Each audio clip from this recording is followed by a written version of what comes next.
everyone. Welcome to 4Player Podcast, episode 463. I'm your host, Nicholas Henderson. Join this... Sorry, did that make you giggle? Well, no, I actually was thinking about something else. A cartoon alligator with a controller. Anyway, sorry, shut up. Joining me today is Brad Simons. Hello. Christopher Guthridge. Hello. And filling in for Nolan this week is our resident retro gaming... I called you a fiend because you've been doing a lot of retro gaming. Enthusiast. I tried to actually fit enthusiast into the tweet and it wouldn't fit. So I went with fiend. Hobbyist. Fiend. I went with retro game fucker. Yeah, that would fucker would fit better, yeah. Anyways, that's Jack Claxton. Also Hey, what's up, everybody? Hope everyone is doing good. Thank you, Nick, for having me today. Of course. Really good to be here. It's always a pleasure having you on the show. Also known on Twitter as Creamy Elephant, which I think happens to be... Can you just change your Twitter name? You can, and I've been struggling with this for years. I still can't think of a good one. It's actually... Oh, you mean you don't want the name to, or you don't know how the I process want to change my name because I have like a generic one because I can never Your think of... handle should be Nick Likes Dinosaurs. No. I also don't want it to be too long because if it's too long... Nick Likes Dinos. People aren't going to be... Dino Nick. It makes it hard for people to tweet at you. What's wrong with Creamy Jurassic Elephant, anyway? Nick. Nothing's wrong with it. It's actually a wonderful Twitter handle. It's just the word creamy in association with... Why does your mind go there, Nick? Well, that's some personal demons right there. That's like when you say the word moist. Mm-hmm. Moist. It's not a phonetically pleasing word to say. No, I mean, it's not that. It's that you're not... Elephant is not food, okay? So, creamy is only positive when describing food. Any other situation, it's bad. Thanks for this analytical breakdown There of you my go. Twitter handle. There you go. Exactly. It could Well be done, the name thank of a Anyways, dish. if anybody out there would like to Food. send me tweets... Creamy Dino, there we go. If anyone out there would like to suggest Twitter handles for me, I'd be happy to That take should be suggestions. I can't wait to Pink see... Candy Cave. Somebody said Nick Henderson under there. Nick Henderson. You have to say it like that. Hendersaurus. I'm sorry, I'm not doing that. Anyways, so before we get started, we actually have a bunch of games to talk about this week. We're going to talk about Furi. We're going to talk about Wind Waker, which is, amazingly enough, Jack's first experience with a Zelda game. True. Brad's finally going to talk a little bit about Persona. You know, somebody told me today, and he was like, on Twitter, he was like, yo, you know what? No one's ever really talked about Persona 4 all that much on the podcast before. True. And it's true, because nobody here has really played all that much. I mean, you only just barely played more than I have at this point. Yeah. But we'll talk about that a little bit, especially since Persona 5 is coming sometime in the near-ish future. Early next year. Krispy's been playing Subnautica, which we'll talk a little bit about. And Quantum Break, but we don't have to talk about that. I do want to hear what you think about it though at some point. So we'll get there. Okay. We will get there. Before we do that, there's a few things I want to cover real quick. One, we gave away a copy of Mirror's Edge Catalyst last month to Equinoxinator. I'm sorry, who? Equinoxinator. Equinoxinator. Okay.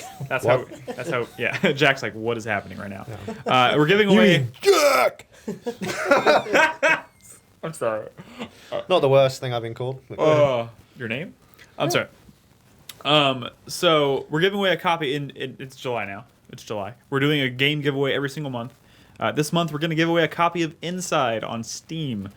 If you want to find out how to enter that, simply go to 4playernetwork.com/giveaways. You can find out all the different ways you can enter to win that game, and we'll be announcing the winner of that during the last podcast of this month, which also happens to coincide with the day that Jason Bourne comes out. I might not be here. Is that a Thursday? It's a Thursday.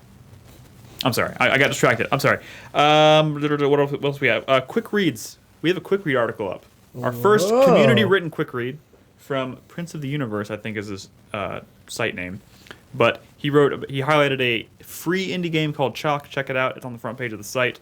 And we are also looking for any additional quick reads. If there's anything you guys want to write about, we're looking for short and sweet articles, opinion pieces, whatever you have, gaming related, send them, or you can submit them on the site under the quick read segment or in the navigation. Check that out. We are looking for new ones to put up starting next week. But before we get started, I want to read some comments from last week's episode. Oh, man. What was that? They're good comments, right? No one here disagrees with anything I said? Give us the shitty ones. Well, here's one. This is from One Button to Rule. Okay. He writes, Oh man, wasn't that funny when Chris called Brad a giant asshole when Brad wasn't listening for the inside discussion? Gee whiz. Fantastic way to start. I hope Nick doesn't read this comment out loud on the next week's podcast. I just assumed he said that. I'm sorry, I didn't mean to expose you there, Crispy. Well, it's okay. I mean, I assume Brad listens to the podcast. No, so. I never do. Unless I'm not on it. I'm glad I didn't listen to your inside discussion, by the way. Are we gonna Right? talk about that at all? I finished it. All I'm going to say is, like, I'm surprised it wasn't y'all's number ones for best Well, of at the the year time so I far. hadn't finished it. Crispy was the only one who had finished it last week. It was like my number 2. I finished Okay, it fair yesterday. Overwatch, yeah. And all I want to say about that, and I said this on Twitter, obviously we don't want to get into spoiler territory, but Jesus Christ, the payoff in that game is I know. Crazy. Right? Payoff. I mean, that game is amazing from beginning to No, end. it is. I know. It is amazing But like from you beginning to do end. not like the last 30 minutes of that game. Yeah, I didn't you see that cannot coming. predict that. This is the one by the same guys that did Limbo, right? Yes. Yes. This is their second game. This game is... Limbo was an amazing game. This game, like, seriously, is that much more incredible. It blows it out of the water. It's so good. It's fucking nuts, but nuts. Fucking Nucking. nucking Butts. futz. Next comment comes from Medieval Toffees. Okay. And it's about Uncharted. 'Cause we Dude, you mentioned should still has a Twitter handle, dude. Huh? That's a good Twitter Just handle. make that your Medieval Toffees. Yeah. Yeah. See, I want something creative like that. Someone It send really me gets stuck in ideas. your Well, like worried. My milk or Twitter something. handle is NickH0630. It's literally as plain Jane as it gets because I can't think of anything I like enough to make my Twitter handle. Somebody send Bay me Harbor ideas. Butcher. And then you got the awkwardness too of like long. your I don't gamer want it to tags be and too stuff long. are all- What, all what the- did you suggest? Worrywark? No, worried milk. Oh, I thought you said worrywark, which is Worried pretty milk. good. That's actually pretty good. There you go. Because wark is the sound a chocobo makes, and I think Nick's a pretty good warrior. I think you should go with worrywark. I also want my name. All of us at the site have our name somewhere in our title or our Twitter handle. Oh. Infamous Nolan, Folder Brad, Inspector Chris. I want something. Come on, man. Little Nick? Don't even go there. Anyways, next comment comes from Medieval Toffees. And this is kind of related to Uncharted. We talked about it during our top 5 games of the year so far. So this potentially spoilers. I'm just going to kind of paraphrase here. He says, "In my opinion, there will be another Uncharted game. Old Nathan Drake travels around the world with his family. Sounds amazing. I just want to know what you guys think as to whether or not you think that's really the end of the Uncharted franchise." No. No? It's going to be...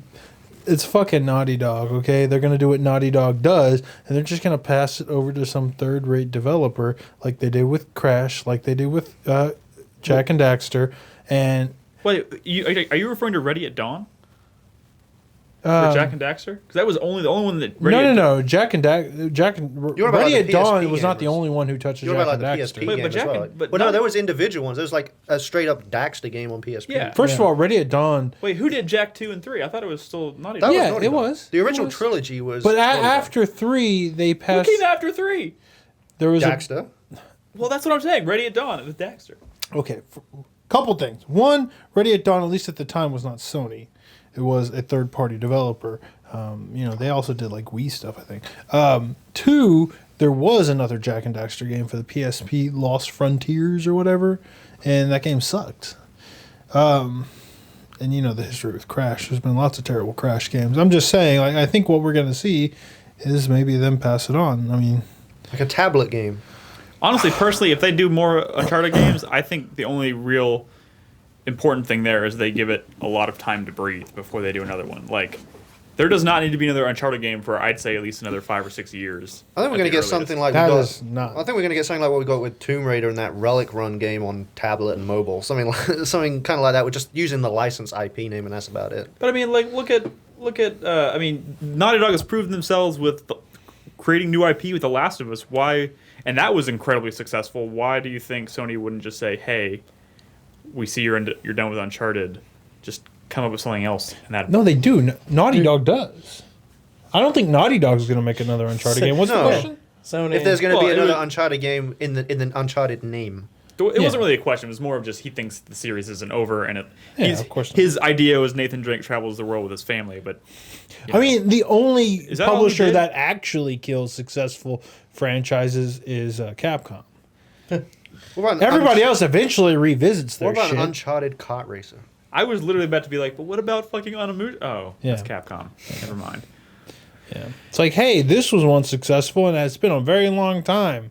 All right, here's another one. And by the way, we actually had a lot of feedback this week. So what I'm going to do is I'm actually going to kind of split it, and I'm going to do a couple now, and then we'll do a couple at the beginning of the second segment. So the next one comes from Incognito Hermit. That's a cool name. It says, I hope you all get a chance to go deeper into the darkest dungeon before your Game of the Year show. I picked it up recently during the GOG summer sale and have been mostly playing it since then. There's something hilarious about sending a bunch of disposable peons into some terrible rundown Eldritch ruins until they die of a heart attack from going insane. That is until you get a well-equipped team and they get bulldozed over. Anyways, hope the difficulty actually beating the game, quote-unquote, doesn't preclude it from being on any list since it's all about the journey over the destination, in my opinion. I think some of this might refer... I mean, I played 40 hours of that game. So, I mean, I've definitely played a healthy amount of it. But, like, the game gets kind of grindy. Like, getting to the end of that game is not easy. But, you know, it might be one of those games you don't have to finish. I mean, that's kind of his point. No, like, that, it is an immaculately designed game on a micro level. I played a bunch of that game. Yeah, it's really good. It is a lot of fun. I don't know if I'll ever finish it. Like, its combat system, its class system, that shit is some of the best I've seen in the genre in a very long time. I definitely want to try it for the end of the year. It's one of those games I definitely want to go back to, but right now I'm just thinking about, I got Dark Souls 2 to beat, and then I want to play Dark Souls 3, and at the pace at which I'm moving through Dark Souls over the course of the year, and all the other stuff coming out, I'm like, that could keep me going to the end of the year. But anyways, last one I'm going to read right now comes from Haas 3000. Haas. Yeah, I know Haas. He says, Beyond Two Souls is a beautiful game. You guys should really try it out and see what you think, despite the trolls. I tried it and I thought it was dog shit. I still. I did love Heavy Rain. I liked Heavy Rain. I liked Heavy Rain, and I liked Fahrenheit, Indigo Prophecy, whatever you want to call it. See, Fahrenheit's the one that, Indigo Prophecy is always the one that rubs me the wrong way because I think it just went, sideways, like in a really hard, really hard sideways turn in that fucking game, in a bad way. Yeah, okay. I mean, everybody knows. As far as Beyond Two Souls goes, I still would like to try it. It keeps coming up. I visited my family for 4th of July, and my niece was there again, and I was like, so, did you ever get Beyond Two Souls? And she was like, yeah, I beat it like 6 times already. So her Ellen Page phase is still going strong. Wonderful. I was like, what did Ellen Page squeeze out? What? She was really into something else, and it's like she used to be really into Ninja Turtles. Now she's DC. She was into DC. Now she's on to Ellen Page. Yeah. I told her that she was like, I was like, Whip It was like filmed like right near Austin, or maybe even in Austin. It's like there's like roller derbies like pretty big in Austin. She's like. She almost exploded. She's like into roller skating now. Who gets into roller skating? Wait, because of Ellen Page? Yes. Because of that. Oh, my Lord. All right. Speaking of skating. That's the last one I'm going to bring up right now. Again, like I said, we have a couple more comments. We'll read those at the start of the second segment. We appreciate all the comments and responses and whatnot, so hopefully we can keep this going. And if you have any thoughts about today's discussions, you can leave them on the post for this episode when it goes up on the site at 4playernetwork.com. So now, let's start. Where do we want to start, game-wise? We have a lot of games. Can I get Persona 4 over with? Oh, man. That's not a good shining endorsement, right? Well, I've been playing a lot of the game. And I've been playing it instead of other games, newer games. Like, I originally rented Tokyo Mirage Sessions, which, is another game by that developer that is a lot like Persona. Not in name, but it's actually a lot like Persona. And I started playing that, and I was like, why am I playing this? I should just play Persona 4, which I've been meaning to for fucking a decade almost. It came out in like 2008. First day I streamed it, someone spoiled who the killer was, and I was like, fuck Jesus all Christ. You. I mean, I had played a bunch of Persona 3. I started playing 4, and I was like, okay, this is very similar. I've always bounced off of Shin Megami Tensei games, but I'm kind of forcing it this time. I'm like, Brad? Are you doing that purely because you're super pumped for 5? Yes. More or less, yes. Okay. I'm like, also I'm realizing like, Brad, you're being stubborn. Like, No. just let the Stockholm Syndrome take over and you'll start liking it. Like, I understand there's a lot to like in these games, and I know I like those things. Like, it's funny because the first part of this footage is like just kind of me hanging out with a character, which is what like a very large percentage of Persona 4 is just talking, hanging out and talking with people, building your social links. And the writing is good. The acting is good. The characters are good. There's so much style. The music is great. Like, it's got a great art style. The UI, it's like snappy and polished. It's one of the most well put together Japanese games, video games, RPGs I've played, period. It is so well put together. When you look on game rankings, it's like at 94%, and I get it. Because there's a big because butt coming. there is, you need a certain something to kind of push JRPGs, which typically max out at like fucking 85%, into like the 90s range. And it's like, what it is visuals, it's style, it's polish, and this game has fucking got it. Okay. Well, I've traditionally bounced off this series, this franchise, is the game for gameplay reasons. And as I play it, I'm about 20 hours in now. That stuff still kind of rubs me the wrong way. That doesn't mean Are you all alluding to like the rigid, like I don't know how the best way to put this. The rigidity of the flow. Yeah, I really don't like it. I think I'll get accustomed to it, and I won't even think about it later. But when I think of RPGs, I think of like freedom, like doing what I want when I want, and like binging on something because that's what my focus is. But in this game, you have all these decisions to make, but you can only do like one thing in this point of the day, and then it just pushes you forward. And I don't mind that, but like a lot of the decisions are like, yeah, well, you're gonna hang out with this character. You're gonna go to the basketball team or basketball club. You're gonna go, hang out in the drama club, or you're gonna go to the fucking supermarket and hang out with this character. It's all rather arbitrary. It's not. It carries no weight. What if I told you, Jack, or I told random. you, Crispy, you can only do one thing today? Yeah. I mean, I usually like every day. I usually only do one thing a day. What? Usually. Yeah, the obvious. I go to work, I come home. I go to school, I come home. I go to the store, I come home. All right, stop. But like, Get it. No, like I like to have a focus. I like to have a plan. I don't like to do things aimlessly. And a lot of the decisions I've been making are kind of aimless. And I've been begging chat, like, give me a focus, give me a structure here. Like, what can I do to like help organize this? And their answer is like, no, just kind of do what you want. It doesn't really matter, It doesn't matter what you choose Classic to do today. It's not just chat. I mean, it's like it's this type of game. It's hey man, not. I had a focus when I was playing. But okay, sure. But you can't always hang out with Yukiko, Nick. You have to do other shit. But Sometimes she's You not gotta around. do more with your life. But Nick. like everything I did was in the interest of Wait, making. why would you want to hang out Sometimes with she's Yukiko not around. every day? Everything that I did in this game, even if it was opening the fridge to eat a peanut butter and jelly sandwich, it was all in the interest of I thought hooking up this with game Yukiko. was about eventually. like ghosts that live in people's brains. Yes, sort of. No, actually, No, at this all. is the ghost living in the TV. What is your Sort of. experience with this series, by the way, Chris? Hold on. Zero. Damn it. Exactly. Same I just don't want It's- this to go so long. Only what I've heard from them. Same here. Okay. Well, get ready. Well, this is literally the first time I've seen a Persona game being played for any period or any length Yeah, of time. this is wow. Sometimes you surprise me, Jack. But also, surprises you? like the RPG system's also aimless. Like when you're fusing personas, it's like, oh, this fucking duck demon and this half-naked angel combined together to make a snowman, and like there's no. Yes. But No, I get it, there's I no get it. organization to it. It doesn't make sense. It's like when I play Final Fantasy Tactics, it's like you train this fucking generic soldier you're going to turn him into a thief, which can eventually become a ninja because they're both kind of fast and nimble and don't have a lot of hit points, and it makes fucking sense or whatever, right? But here it's aimless.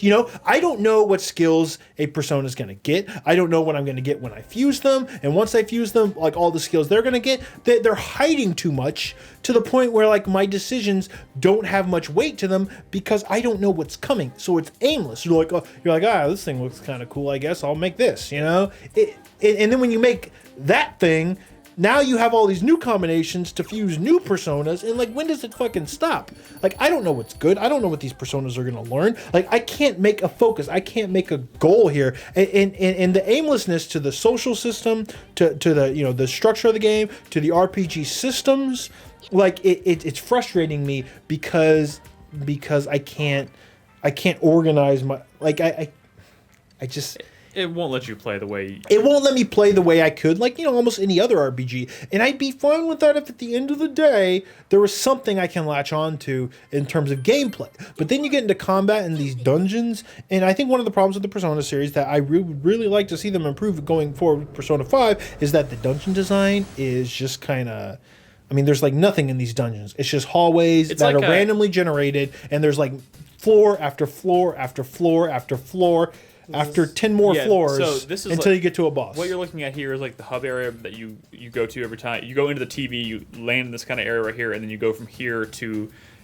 you can branch off into few different areas. Dungeons? Either a dungeon, or you can go to a room where you can like upgrade your personas. But it's such a cool idea because you're like going into the psyche of the like the dungeon is based on the psyche and the inner demons of it's kind of like Psychonauts. But when you go into Psychonauts, each fucking level and world, it's not just themed, but like what you're doing is like completely different. Like the organized Stockton Blockton guy is like his world is like a cube, and then you go into like so this is a general's world. Yeah, any kind of time you're in a world like this, right here. Any kind of time you're in a world like this, you pretty much have unlimited creativity, artistic license. But I feel like it's wasted. Like the music's good, the visual style is good. Like, hey, it's in a sauna, and like a lot of the story elements surrounding it are really good, but it's still just generic floor after generic floor, over and over and over again. Do you know what that reminds me of? What game that? Well, what? This probably came before it essentially, but the original Dark Cloud. And Dark Cloud too. But see, Dark Cloud was like had all these systems that fed into each other in like really smart ways. This you're building deep towns. weapon crafting and shit, right? And you're building these towns, and they all feed back in. Like there's all these loops that hook into each other that make it really addictive. But like, what do you have here? You have a combat system that's actually. It looks nice, but it's generic and it's kind of shallow. It's find the weakness through trial and error, then just keep using that until the thing dies. It's just kind of paper thin. Jack was watching me fight a boss earlier today, and I was like fighting a boss over like it was a long, tedious boss. It was Kanji's boss, and just had a lot of hit points, doing a lot of damage. It was hurt and heal, hurt and heal, hurt and heal. Pretty straightforward stuff. Like the combat system, it's just not all that deep. Eventually, I died because in Shin Megami Tensei fashion. This is like since the beginning of time, these games have been doing this. The boss does like an attack that's more or less a one-hit kill on the main character. If your main character dies for some fucking reason, it's a game over. It didn't upset me so much that I died and had to redo the battle over again. It's that when I started that battle, I realized, well, there's no different strategy here. There's no different tactics. I'm not going to approach this battle any differently because it's shallow. It's like my 3 party members, they're not going to change their personas. I already had, like the one character I had to use just had a weakness to the boss that was causing the boss to like double hit my party every fucking time. There's nothing I could do about it. I had this item that made it slightly more evasive to lightning attacks, which was his weakness. But beyond that, I approached that battle the same way the second time because I didn't really have another option. They don't offer a lot of creativity or tactics or variety. The only thing you can change is the persona that the main character is using, but it doesn't matter because once you figure out the weakness of the enemy, you're just doing that shit anyways. There's only so many different elements anyways that it just doesn't seem like a great, deep, satisfying battle system. What I noticed the second time. I don't think it is, no matter what. Well, what I noticed the second time you fought that boss, when you beat it, I mean, you did beat it the second time, and you beat it pretty effortlessly for the most part. Well, do you know why? Because the one time he did his like one-hit kill attack, he did it 2 times, and they weren't the main character. But it wasn't because of any skill or any experience that you had. For the first time you played it, Yeah, it was a war of attrition, and I got lucky the second time. Did you at least get the persona that looks like a fabulous horse? Well, hey, remember what I said? Yes, I did, by the way. this series has a lot of things going for it. Style, graphics, personality in spades. It's better than anything out there. And that's why I'm excited about 5. That's why I can watch a trailer for 5 and go, I have to play that. But RPG is probably my favorite fucking genre. And I have pretty high standards when it comes to systems, you know, like battle systems, skill systems, class systems. And like it is one area that this series could really improve. You know what? So here's what I want to know, because, well, you know, there's a lot we don't really know about Persona 5 yet. But do you think they're gonna loosen the grip they have on like forcing you to do like one thing a day? You think that's gonna stay the exact same? I think it is, because that's the one thing that I would like. Do you know why? Because the series didn't get popular until Persona 3, and that's the first one that did it. Oh my god! So as someone that has never played or really properly seen these kind of games, what you seem to be complaining about, Brad, is that there's no real, like you said, focus or. Well, the right? Systems, there's like this aimlessness, and then in the combat, there's no freedom of expression. Well, that's not what I'm talking about. I'm talking about is there even like a point to what you're doing? Is there a villain that you're working towards? Yeah. Oh, yeah. Okay, that's what I mean. The story's great. The story's okay. With the exception of I know who the killer is. Well, which is kind of like, it's just It's really like, cool. Does that not take the wind out of your sails? It does. It's why I stopped playing it way back in the day.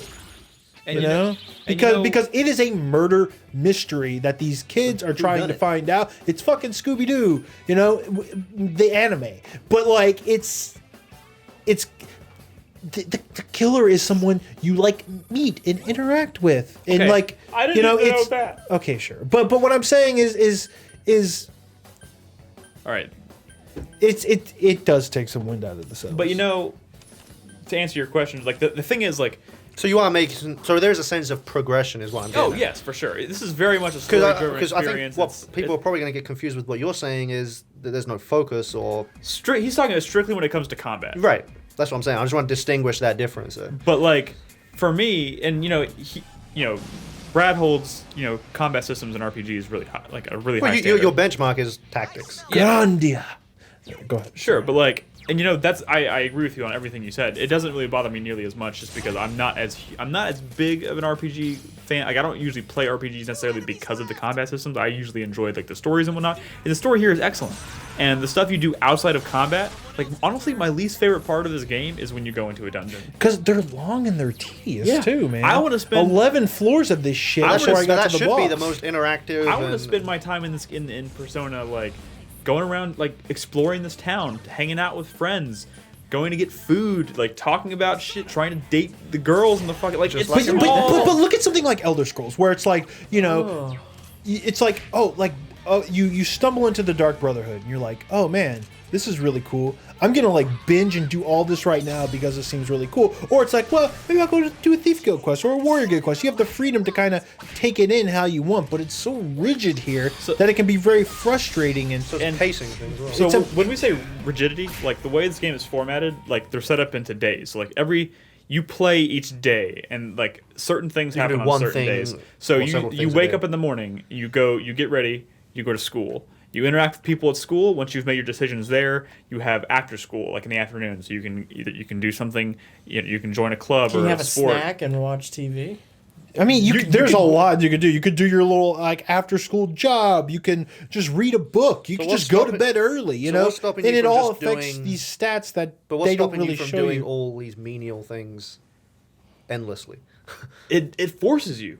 You make one decision. You say, after school today, I'm going to spend time with Yukiko, and then as soon as it does that, it's like it automatically fades to black, and you're home again, and you can't go back outside.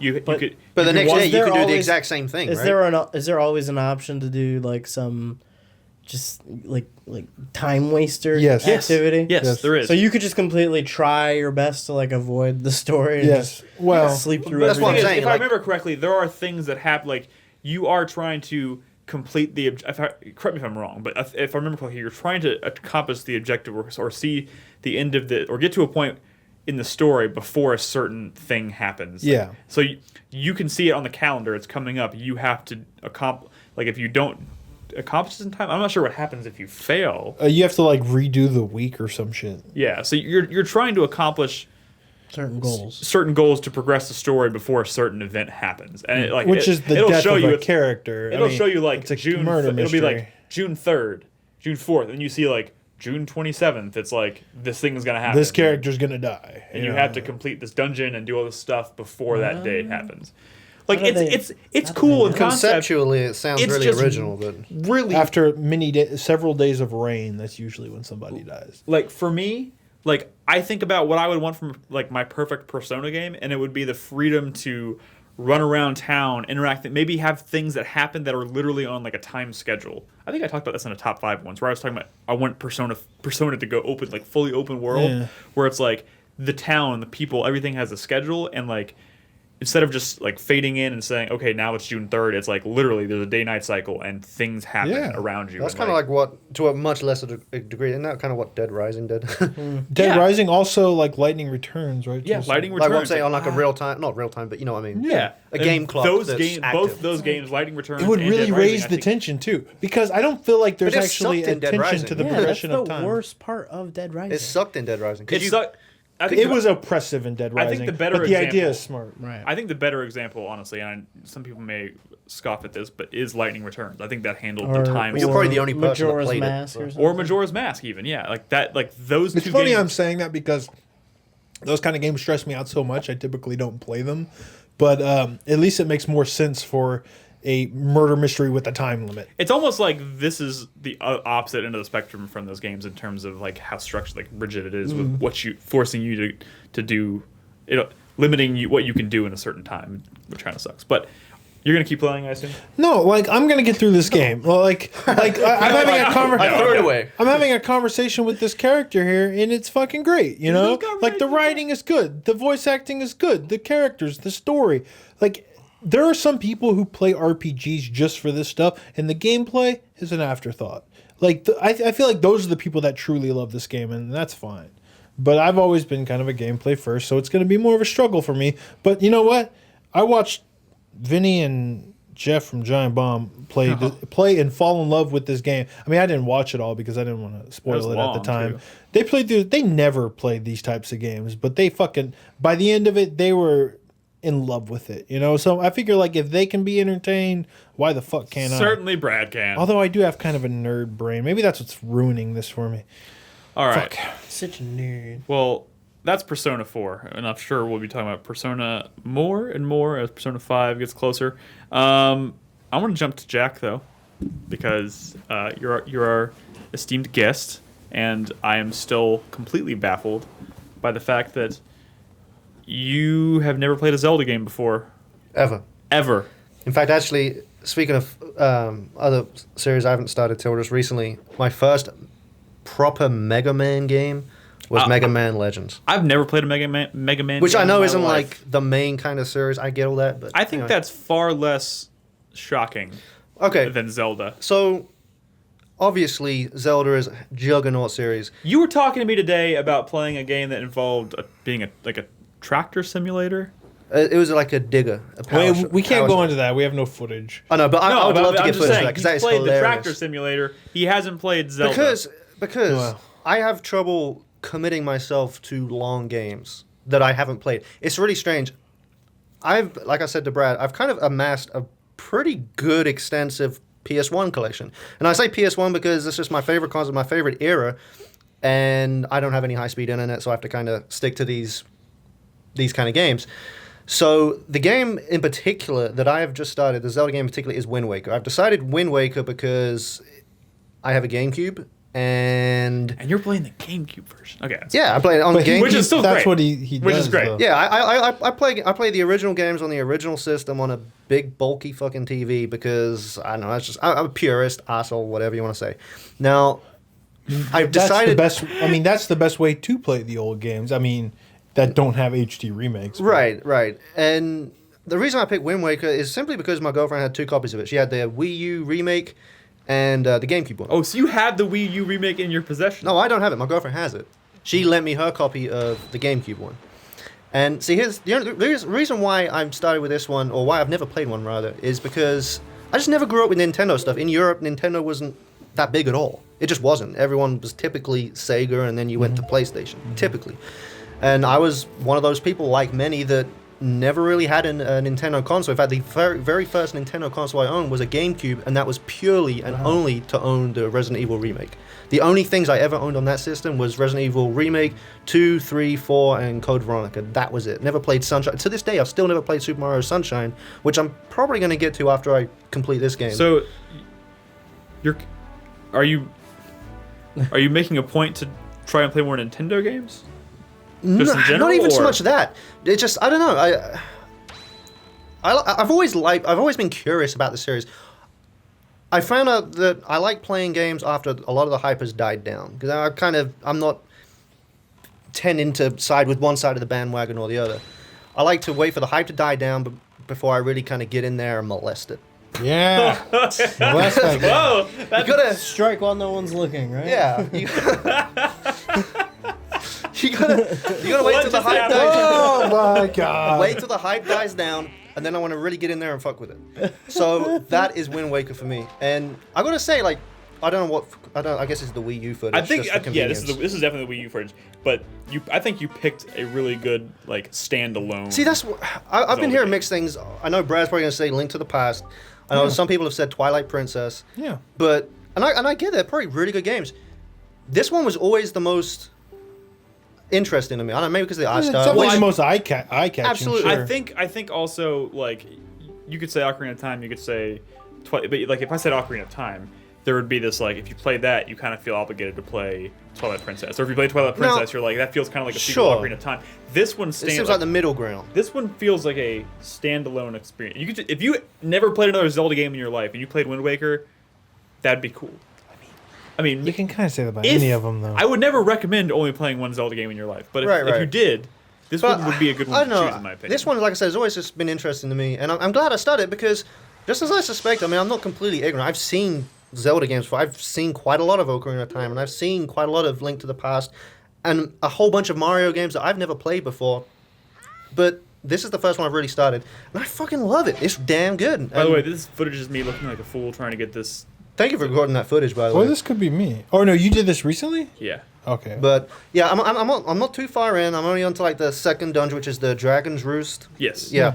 I've just kind of started that, but I've been pretty impressed with kind of how elaborate some of these dungeons are. Like the one at the beginning where you got to stop the spotlights, and you know that that's not even a real dungeon. Well, that's as I understand from what Sam was saying. She was saying that that's kind of like the introduction to the. Yeah. If I had to equate it to another Zelda thing, I would say it's like the Deku Tree from Ocarina of Time, which. But I mean, I'm playing this on a GameCube with just composite cables on a CRT TV, and it looks fucking amazing. Even now, like it looks great. Not just because of the art style or whatever, it just does. It looks great. But I was surprised just how much kind of gameplay stuff there was in there. I wasn't expecting. Is it not just like the happiest game? It's pretty cheery, yeah. I like playing happy games. Puppeteer is the happiest game, but sure. Yeah, sure. But I mean, like when I was doing that whole thing where you don't take out the spotlights, I'm like, it's like, what the fuck? This is like crawling around avoiding the spotlights. It's like MGS kind of thing, you know? It's like, wow, you know? And then I get to like the shore after my first long ass fucking sailing thing, and I'm like, you know, playing the Wind Waker. Mm-hmm. And I'm like, what the fuck, like Guitar Heroes? it just I like the variety already this early on. I don't know if it can keep up that momentum. Dude, Zelda. As far as variety goes. Zelda as a franchise, like if you want to talk variety, like I think Twilight Princess has like an incredible variety in its dungeons. Yeah. Now I will say that it does seem kind of easy. So if I'm not having issues or anything. Tough. But I mean, I'm not playing it for a different. I just want to play it just because it's always it's definitely not the hardest Zelda game. Jack, this is your first Zelda game? Yeah. Like that I've actually kind of committed to. Okay. I've maybe played like 10-15 minutes of Twilight Princess. I want to ask you something. I want you to finish this game. I want to finish it. Even when you feel compelled to stop, even when you get to the Triforce quest. Oh yeah, you're playing the GameCube version. Sam said to me that they did fix something on the Wii U where you wouldn't have to keep grinding or something. They fixed so much in the Wii U version that I almost don't want to tell you because it would just make you sad. The Wii U version is. Like I'm a purist. I like to play it as it was. And that's totally understandable. But like, but it's from like a game design better. standpoint, like now, they fixed everything. I did. I was on Facebook Messenger with her at the time, and I got the sale, and I was set to see for the very first time. And it's like 5 minutes in, and I'm looking at the C chart, and I move like half of a block. Isn't that cool, though? And I'm like, am I doing this right? I text her, I said, am I like going, right? She's like, yeah, the ocean's big, explore it. And then sure as shit, it's kind of, I can see why people get annoyed by it. And as I understand on the Wii U one, they included like a faster traveling thing. I don't know, not fast travel, but a faster way to move the boat or something. Yeah. Well, like I said, I like playing as it came out, and it was kind of cool, like seeing the island slowly come into view and shit. And as I'm going down, I see like these little rafts and shit. And I just go on this raft, I knock the shit out of some dude, and I take it over, or I find like this shop or something out in the middle of the sea. It's cool. I'm glad that I haven't seen so much of this game, because I haven't seen too much of this game before. And dude, that was a magical experience. Everyone that I've spoke to about it has been pretty kind of envious that I'm experiencing it for the first time. It was a really, like, this is like one of those special experiences, like as far as gaming. Like when I think back to the first time I played Wind Waker, it was huge for me. But as Reborn said, it's so satisfying to play. It really is. All the mechanics seem to work together, and plus, I mean, I love the GameCube controller. It's my favorite controller of any console. So playing on that, it just feels nice. It feels natural. It feels very well put together, as I expected it to be anyway. I mean, obviously, it doesn't have this kind of acclaim for no reason. Promise me something, Jack. You played through like every fucking Yakuza game, even ones in Japanese. If you stop this game, if you get frustrated or if you fall off, you have to play through A Link to the Past.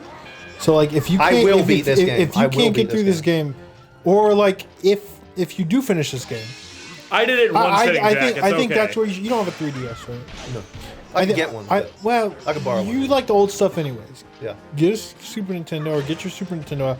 Play A Link to the Past. Dude, after you finish the game, that needs to be the next one you play. Then you can go back to another 3D zone. Let me ask you about the NES ones, because here's the thing. Like last week or the week before last, $40 on Craigslist. I snapped this up.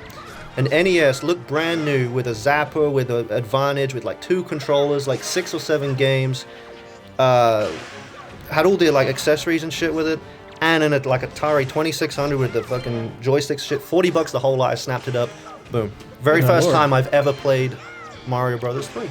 Oh wow.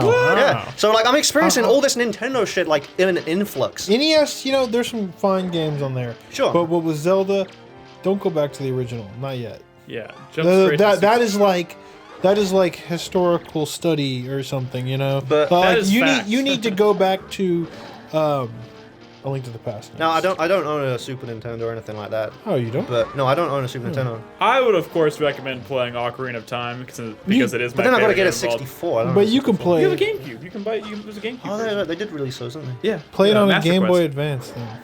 But SP. Oh yeah, and in that bundle, the NES and the Atari, he threw in a Game Boy Color as well for $40, dude. Jesus Christ. He clearly didn't know. It was like some old dude selling shit for his son. That's the best kind. Yeah, I snapped it up. He had his phone number on the Craigslist. I was like, boom, boom, boom, boom, type him up. He's like, yeah, my phone's been blowing up, but you were the first person that, watched it. I was like, boom, I'll be there in like 10 minutes. That guy got I picked it up. He gave it to me in like a little tote and shit. He explained how everything hooked up. I just let him do his little spiel. I was like, here's $40, dude. I said, I'll be more than happy to give you more, but he's like, oh, it's fine. Okay. So now suddenly own an NES and a Atari with all the accessories. I'm just gonna live vicariously through you for the next couple months, and just reliving. I gotta say, like, I think I've said this before. Like, since playing all these older games, I have like a newfound appreciation for an era that I don't think gets the appreciation as it hasn't aged the best. Specifically, the 32-bit era. I know this isn't it, but my kind of forte is always going to be the PS1. And I've got so much shit on the PS1, but I don't own. A fine console. It is, but I don't own a lot of the classics, which are mostly RPGs, because I find it hard to commit to something that takes that much time. That's why I make an exerted effort to play this game. Yeah. So, but I'm really enjoying it so far, I'm glad you picked this one. I can't wait to play more, quite honestly. Wonderful. This is cool. I'm glad you're playing this one because it brings back memories. Even just playing it for a little bit to record footage. It seems to have aged pretty good from what I would understand. Yeah. Man, even if it is the second worst 3D Zelda, there's always got to be some kind of. Yeah, it's Brett. I'm just kidding. They're all great except Skyward Sword. Finish playing the GameCube version, and then just for shits and giggles.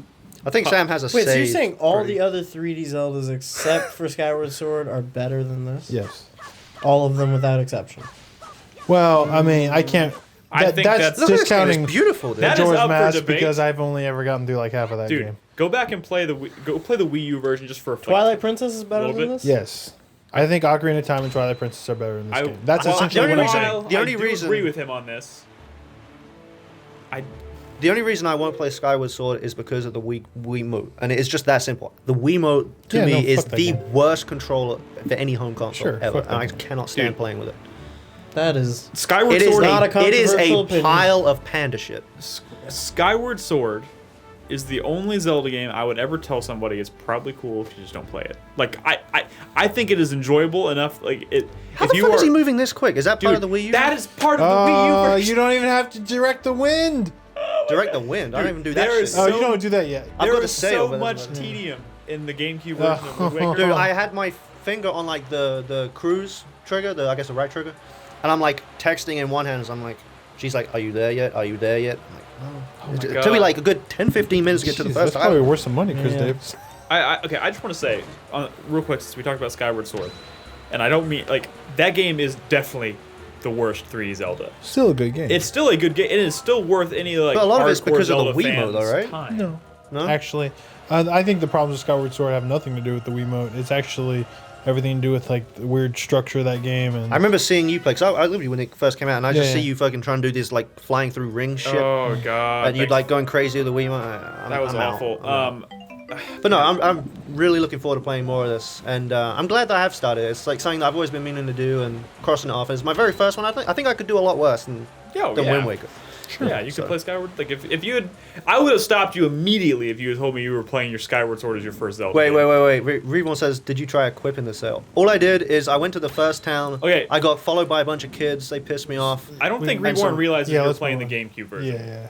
Okay. This footage is. I got a sail to be able to get on the boat. You can get this sail in the GameCube version, but you had to jump through a lot of fucking hoops to get it. No, it doesn't work like. No, you can't. I thought you could. Correct me if I'm wrong. I thought you could get this. The thing is, in the Wii U version, you can get it super early, but I'm pretty sure. No, because I know the Wii U the ability to not have to direct the wind and go fast does not exist in the original. Right, because one of the selling points I remember seeing for the Wii U is that you can move quick. You know, you gotta do that every fucking time. So if you're going north and you suddenly want to go south, you have to stop, every time, direct the wind, and then turn. He's not even there yet. No, I've not had a problem as far as saying it just takes a long time. This shit is like crazy. Okay, I apologize. I misremembered. This is the version of the game to get for sure. This is the best version of the game. But I was shocked because I played all the way up to the Triforce Quest when the HD version came out. And even though they've improved, it's still pretty bad. No, obviously for most people, I would obviously just recommend they get the Wii U one. Did you finish the HD version? Yeah, I finished it. I obviously recommend everyone to get the Wii U one, just as obviously everyone would. But I know I'm a there is nothing wrong with being curious and playing on a GameCube. You know what needs an HD remake? Metroid Prime. Oh, fucking right! Oh my god! I'm enjoying it, but that Wiimote is making me question everything in my entire life. It's a struggle. Maybe you should just I don't have a topic version. or footage or anything for it, but like I'm getting pretty close to the end of that game, and all I want to do is just go play Super Metroid again. That's it. Like that, playing that game just makes me want to go play Super Metroid. Is that purely because of the Wii remote? Or it's like 90% because of the Wii. So if you could play that with the GameCube controller, I think the way that like the open world aspect, like quote unquote open world aspect of Metroid translates into 3D is really cool. But at the same time, I also never have any idea where I am or where I'm going. Like what, like I know, I need to be in Magmore Caverns for this, but like I never know how to get there from where I am. You know, which you is eventually learn the world pretty well. I mean, it's harder. Though, I definitely did. On the Super Metroid version, when it was just go left or right or go up or down, you know, it's harder. It's definitely harder to place yourself. Yeah, that world. Like I'm just looking at the map so much more than I ever would. The last thing I want to say about Wind Waker, and it kind of applies to everything that I do with this whole retro gaming thing, is that I hope that like if people that haven't played it in a long time or just simply haven't played it at all, like myself, see footage like that, I hope that. You know, you think, oh, sure, I want to try this out. Or if you haven't played in a long time, go ahead and play it again. See, especially now it's on Wii U. It should be the best way to play it, from what I understand. So I always like hearing, especially if like you follow me on Twitter or whatever, and I post a lot of retro stuff. I mean, especially that's 90% of what I post about. It's always nice to see someone say, oh, I haven't played that game in a while, but you just reminded me of it I want to go play it now. It's satisfying. So that's one thing I've always liked about doing the podcast in general, is because especially if it turns out being just as good as they remember it being. Yeah.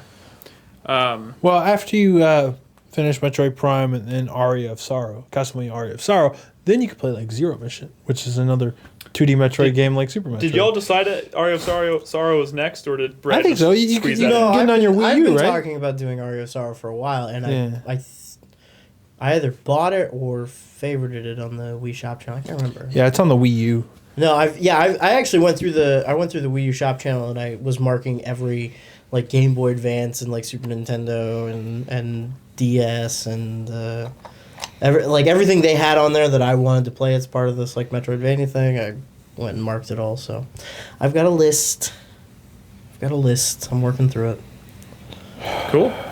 So who? I will eventually get back and play another Metroidvania, or a Castlevania, or something. I don't fucking know. Crispy. Yeah. You've been playing a little game. Yeah, I kind of forgotten about this game I did because we played it for. Is it still in early access? It is, but it's a lot farther along than it was when you guys talked about it. Do we have new footage of it? Yeah. Cool. They've been adding updates to this pretty consistently. This is Subnautica, by the way. This is Subnautica, yeah. They've been adding updates pretty consistently to this, from what I understand, and that's kind of been a big like. Just from like a lot of the reviews I've read and stuff I've read online, that's been like a big thumbs up for Subnautica, and that the development team has been really present during development. They've been adding a lot of stuff incrementally, and they've been communicating with the community a lot about what they're doing. So it's kind of a lower risk early access game, you know? I remember watching, because Brad played it a while back, and Brad and Nolan, I guess. I remember seeing that footage and being like, this looks so fucking cool. It's really cool. But I'm so hesitant about anything early access. But yeah, This is the kind of game that that looks new. fits. No, it's not. This is the kind of game that base is fits early access. What am I? It's like a Minecrafty type game, you know? Yeah. Basically, the reason I started playing this game was because I had been playing a few nights. Nolan and I played Don't Starve together, and you know that's a crafting survival game, open world survival game, and I was really enjoying it, and I wanted something that was kind of. I was getting to the point where I was like, okay, this is really cool, but I want to do this in 3D. I want something first person that I can move around a world and do this.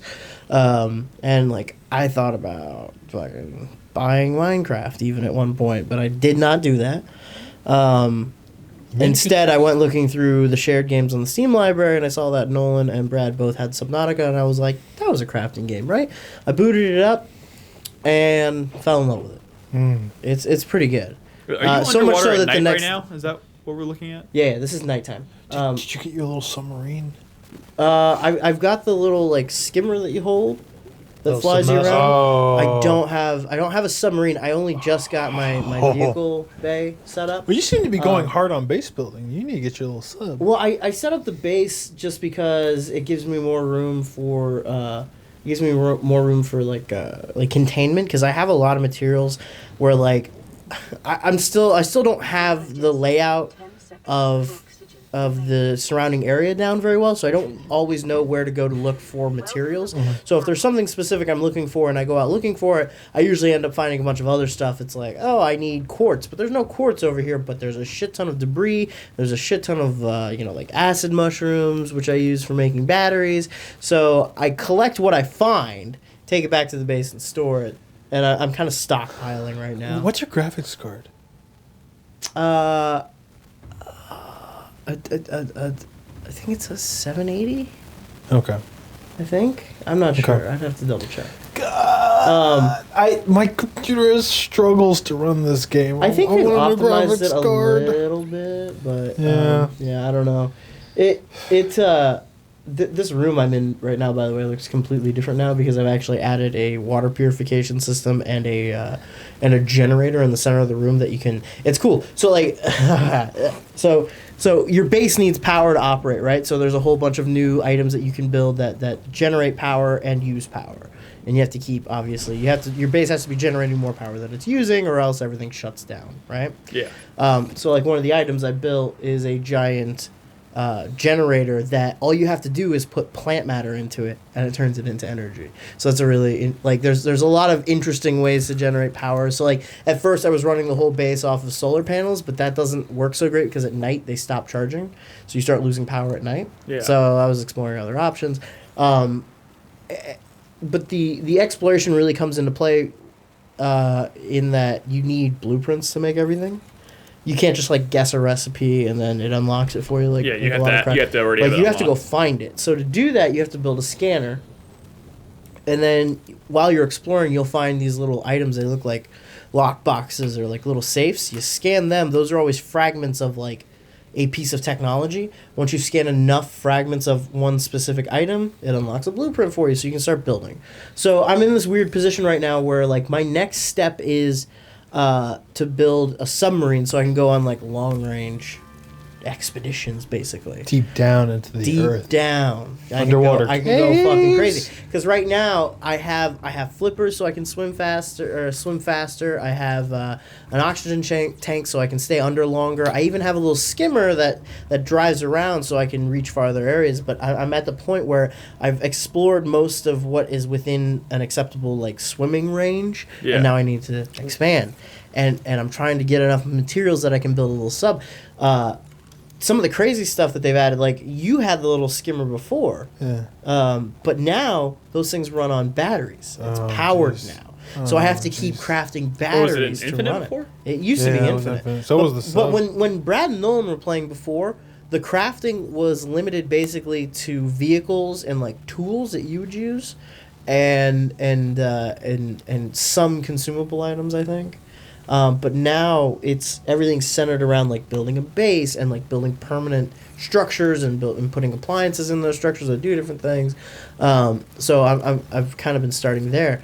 But you can get a little sub later that you swim around in. There's one, once you get enough blueprints for it, later on in the game, you can build a ship sub. Yeah. Like a base. That your little sub can dock into. Yes. Underneath and it's a mobile base that will have like facilities for you that you can get in and you can fucking swim it around. Dude, I mean it's so cool. Like when this game is beautiful too. So the night after I started playing this, I logged on and Nolan was playing Dark Souls 3, so I couldn't use his copy of Subnautica.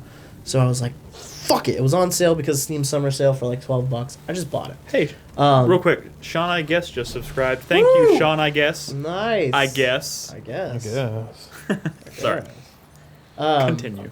You're so cool, Sean. When does this game come out of early access? So is this game playable from beginning to end in early access? I'm always confused about how this works. It's like still not a story experience. It's just an open world survival. Are there crafting.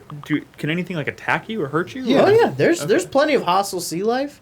And I don't have much I can do about them right now. The only kind of offensive capabilities I have are this little knife. I make a knife. And that's usually not enough for these like sharks or like giant whale like things that will attack you. But later on, are there sharks in this? You're on an alien planet, so they're not like sharks. They're not sharks. They're like fish with big teeth. Yeah, they're like alien sharks. And then there's like there are these giant whales that look like a cross between like a whale and a jellyfish.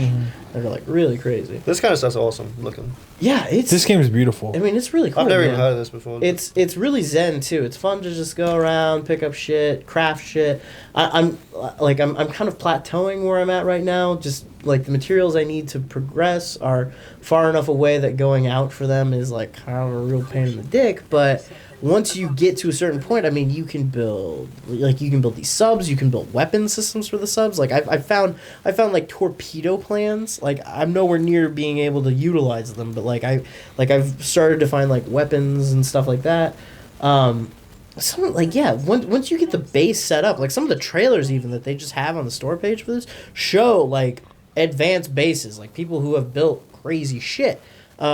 And some of the rooms that you can throw in there are so cool. Like there's one that is an entire like docking bay that has a moon pool in the middle of it, and you can pull your sub out of the water. There's a little console where you can start like customizing your sub, like change the color of it and shit like that. So much cool shit going on here. Dude, I love being on the surface of the water, like seeing. Yeah, it's just so damn beautiful. It's a really really nice looking game. the kind of shitty thing that I'm slightly regretting is that I started in survival mode, which means I have to watch everything, which means I have to take care of eating and drinking fresh water, which the fresh water for a long time was a real problem.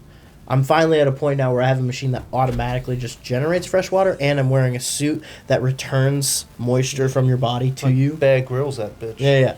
So I'm okay on that aspect right now. Like, I've just finally, after like 3 hours, got into a situation where I'm not just like scavenging. Like, it's really easy to fall into those loops where you're just scavenging for one or two types of supplies to make consumables to keep you alive in the short term, but you're not actually like able to like build and progress, you know. So getting over those humps is a little challenging, but that's really the way it is for most. I kind of want to wait till it's done. Yeah, me too. But me too. I remember I played this like the same time Darkest Dungeon first hit early access, and I stopped playing both of them, and I was like, I'm gonna wait till they're done. I will say this: the nice thing about survival mode is, at least right now, I don't know if there's an option for it or what, but there's no permadeath. So if you die, like if you drown, if you die of you hunger, lose your shit. Yeah, what the fuck was that? Oh yeah, I just got. Did I get attacked? Yep, you got attacked by a... I'm out. Yeah, that'll happen. Is this tapping into some of Jack's fears? It is. It kinda sucks. I have this thing against like being underwater first person with like creatures and shit. Crisis scared the shit out of me. I ventured Crisis. out. Crisis. You venture out too far in the ocean, and all of a sudden, like you just see like a fin coming around you. You're like, oh shit! You go underwater and like you just turn around. It like spawns in front of you and just The original charges. Crisis? Yeah. Like when you land in the ocean, you can like, just go that's out. right. It's been a long Shark time. just come out, charges at you, dude. It terrifies the shit out of me. And being in first person. What yeah, about Tomb Dude, Raider Underworld? What Play that. really, that's not first person. What really might freak even you that's out Tomb Raider 2. is Tomb Raider 2 the creeps me the fuck out. what really might freak you out is, you know, because it's got a day-night cycle. Like if you go out really far, you might be in a position where you're swimming back to base in the middle of the night and you can't really see anything in the water in the middle of the night. So you have like little flashlights that can maybe like Couple feet in front illuminate of a you. little area. So you can see like, oh, I can tell that there's a sea floor very far down there, but like if you swim down with that spotlight on, sometimes things will just like swim into the spotlight and it's really, you get a real like open water feel. And it's like God. it's a little scary. Have you ever been in a moment where you're like underwater and you're at night and you're trying to find your way back to your base and you can see like the lights of your base in the distance? Well, they have a beacon that directs you to the crash pod that you start in, and I built my base right under that pod so that I can find it. You can move that pod too and really get lost. Oh, I didn't know that. Yeah. Yeah, well, get lost, Crispy. That's where the good stories. There was a start to unravel. device. There was like a current. I created. Oh, there's a current generator. I have and, one. and I turned that on, and my pod went. And I was like, "Oh my god!" You're fucked. I am fucked. Yeah, Well, it's pretty cool, man. sounds like it's got It. its hooks in you. Well, yeah, but I mean, as much as a game like this in its state could, you know, like it's a really fun exercise to kind of turn on for an hour or two, and Would you say it's pretty deep? surprisingly, yes, I would. Thank you. It is fairly deep. That's not surprising. But yeah, I don't. But you probably barely scratching the surface. Like you're just getting definitely. your feet wet. God damn it. God damn it. Yeah, this is all. I'm still a little wet behind the ears, you know. Yeah. But I mean, I think by the end of the year, it will have really made waves on your top 10 list. Yeah, I think I can't wait to jump in the ocean with this title. Okay, this is okay. All right, we've officially reached our capacity on puns. That was, That- out of that water. that was a last- real one there. That last one was pretty bad. Okay, all right. Well, thank you. I really want to fucking play that game. I want to wait till it's done. I also need a set up PC that can Steam stay Share. on while I'm playing games. That'd be great. Nick, Yes. never mind. No. No. Okay. I have a game I want to talk about real quick. This is a new game. Came out a couple days ago. It's an indie game. We actually played it a little bit. I think I can't remember if anyone else played it. I played it a little bit at the Mix at E3, which was that indie party we went to. And Chris Davis played it. Oh yeah, Chris Davis was one who kind of led me over to the booth to play it. So thank you, Chris Davis. I'm talking about Furi. which is another game that's kind of in the same vein. It's almost like this has become like its own genre almost, where it's games where it's built around nothing but boss fights. It's become pretty prominent. Like Titan Souls is another game I played last year, which I actually ended up really enjoying. But this Cuphead. I think this game has more in common with something like No More Heroes. But at the same time, No More Heroes had a lot of shit that you did in between the boss fights that was really kind of lame. I mean, yeah. I thought it was kind of lame. Like, It was. I love No More Heroes, but I always remember just being like, God damn it, just let me get to the next boss fight. But that doesn't necessarily mean that. Well, I mean, so Brad's been playing it too. I haven't played much of it. the first boss twice. I fought the first boss 4-5 times before I finished it. I stopped after that second time. And the footage you're seeing right here is actually the second boss fight. So I will say, I preface this by saying I have only played about an hour and a half collectively of this game, and I'm only on the second boss. But the first so this is heavily inspired by like anime, and I think also taking inspiration from things like oh god, help me out here, Brad. I had something on the tip of my tongue. I mean, shoot 'em ups. Yeah, so I mean, it borrows from a bunch of different genres because like during any given boss fight, you're actually switching between doing one of several different things. You're dashing around the environment, kind of like something like Ninja Gaiden or Devil May Cry or something, and you're doing melee attack, and the next moment you're using the thumbstick to point in a direction and shoot beams at an enemy or at the boss, and then you'll get up close and you'll do these like samurai like duels with this all happens over the course of like giant long set piece boss fights, and then in between each boss fight you're literally walking from one room to the next. There's exposition, there's kind of this creepy like Donnie Darko rabbit character who's kind of like telling you about this world and who you're fighting next, and it's apparently building to something. I'm not really sure well, what it's it obviously going to end in 21 days. Yes. Or maybe. I don't know. It's kind of this, like the whole game is kind of like this mystery. Like you wake up in this prison cell, and your first mission is to kill the jailer who has been torturing you, I guess, eternally or whatever. So this rabbit dude breaks you out of your cell and tells you to kill the jailer. You walk into an arena and you fight the jailer, and that's the first boss fight. And then after you beat that boss, you walk through a couple hallways. He talks to you, tells you more about this world and like what's happening next, and then before you know it, I'm fighting a new boss fight, which is this right here. But before I talk about this boss fight, Brad, I had some thoughts. There's a reason I kind of stopped after the second fight, and I think there are some pretty like satisfying mechanics here. At first, I wasn't really feeling it, but the second time I fought that boss, I was like, there's some interesting mechanics here. I like some of the shoot 'em up stuff. There's some cool ideas with the actual like boss patterns and stuff.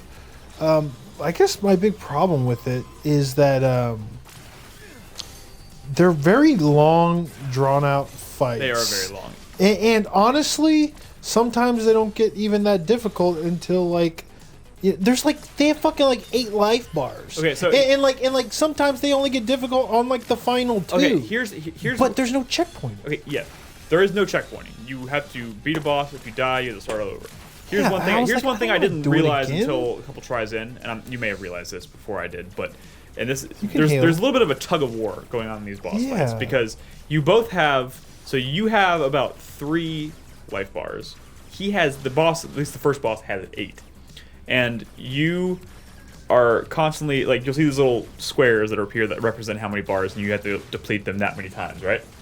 If you deplete his life bar almost down to the point where he's almost about to lose that life bar, but then he happens to fully deplete your life bar, not only does it deplete your life bar, it completely refills the one that he has. Yeah. So there's this tug of war going on. It's kind of a race to see who can deplete the next life bar first. Instead of just can you deplete the life bars, it's who can deplete the next one first, because you're constantly gonna be trying to ensure that he doesn't regenerate a full health bar and make you start all over. And it's super demanding. Like it's punishing. It's super Sounds punishing. exhausting. It is. Well, Well, to a degree, because like the first time I tried fighting the boss, I probably spent like 15, 20 minutes on it before I died. I was like, fuck. By the time I was on my like 3rd or 4th try, I was getting him to the point where I was in his final stage in like 6 minutes. So like, but that's still a lot of game time. Sure, really. sure. And it took me a full, like I played last night. People watched me play literally because I played Dark Souls from 9 to 11, and from 11 to 12 I played Furi, and I beat the first boss pretty much right at the tail end of that hour. So it basically took me an hour just to get through one boss fight. But that sense of like accomplishment and like learning and like picking up on patterns and like getting better at timing, because you have to learn it. You have a parry ability, so you have to kind of time your parries and block just right, which will allow you to retaliate and like get a bunch of hits in. And then the dodging is really important, and like all these things kind of play together, and like you do get better at it. I wish to the point where I started the second boss fight and I was really scared because I was like, Jesus Christ, that first boss fight was so hard. And like I started the second boss fight and I was instantly doing better. Like I got through the 4 or 5 of his health bars. By the way, this is my first time fighting this boss. Yeah, I can tell. I mean, it is kind of a clusterfuck. Like I'm fucking up a lot, but at the same time, like before I died, I had eliminated like 3 or 4 of his bars, which took me 2 or 3 tries on the first fight. There's really cool ideas in these boss fights. So, do you know much about the fight you're seeing right here? No, I have not gotten to it. Well, can I talk about this real quick? Sure. Because this is like, I wasn't totally sold on it after the first fight. I was like, I like the concept, but does this have enough legs? Like, I feel like I'll get frustrated and stop. And then I fought the second boss fight. Because the first boss fight's kind of like a tutorial. It kind of walks you through it's very basic. You're on an arena, it tells you the mechanics, and you go until you deplete his life bar. This boss fight, you're literally in this circular arena that has these walls that they give you background on the character you're fighting, which is this character who's been imprisoned, this like mad ravenous like hunter who's been imprisoned, and he kept like destroying his jail cell. So what they did was they put him in this like perpetual circular cell that like the walls will constantly regenerate. So even if he destroys the walls, they just regenerate. So you're literally fighting this boss, dashing around this area, trying to stay behind cover and get hits in, and the walls will constantly be destroyed. But after they're destroyed, they'll start to slowly regenerate. So the battlefield's constantly regenerating. And like you have to use that to your advantage and like try to avoid his attacks, which is so much more complicated. Not complicated, what's the word I'm looking for? It's more elaborate than the first boss fight. And I had this moment of like, if all the boss fights are this creative, like that's what's going to keep me going through this game, because this second one is like super cool conceptually. But yeah, it's hard as fuck. But It's not just hard. It's like how the checkpoints. It's because there's only bosses. They don't put checkpoints in these boss fights, which you probably have in a multi-stage 8 life bar boss fight. And I get so frustrated having to do shit, like spend time doing shit that's not even difficult just to get to the part that actually killed me again. And that's the kind of shit where there would be a checkpoint in another game. And I feel like there's so many good ideas in a single boss fight. It could be like patterns and like designs for like 12 different enemy types. One thing and I'm like, I almost feel like it's a wasted potential just shoving all this stuff into a single boss fight when there could be like a real action game here with like a cool boss fight at the end. The only thing I will point out, because that you talked about getting through the really easy part just so you can get to the hard part and then end up dying. The first boss fight's a little bit different just because, like, literally the first 2 or 3 life bars in the boss, they give to you because it's a tutorial. They basically walk you through. The second boss fight literally throws you into the deep end, like, immediately. Sure. So I noticed a pretty significant difference going into that second boss fight where I'm just like, holy shit, this gets crazy fast. But I already had all that knowledge and whatnot that I had from the first boss fight, so I adapted to it a lot quicker. And in that sense, I feel like it has some really smart design choices, and if they keep that up, it could end up being a really cool, like really satisfying experience. But yes, I don't know how many bosses are in this game, but this is the kind of game where if it keeps me interested and it keeps being satisfying, it's probably going to keep me busy for a while, because I can see myself exhausting myself on one boss fight, being like, I need to put it down for a little bit before I come back to it, because it's like No More Heroes. That game was like 20 bosses or something, and all those bosses in No More Heroes are tough. and it seems like it's taking some notes from No More Heroes. Do you get anything from beating a boss? I've only beaten one boss. I mean, mechanically, I haven't had anything yet.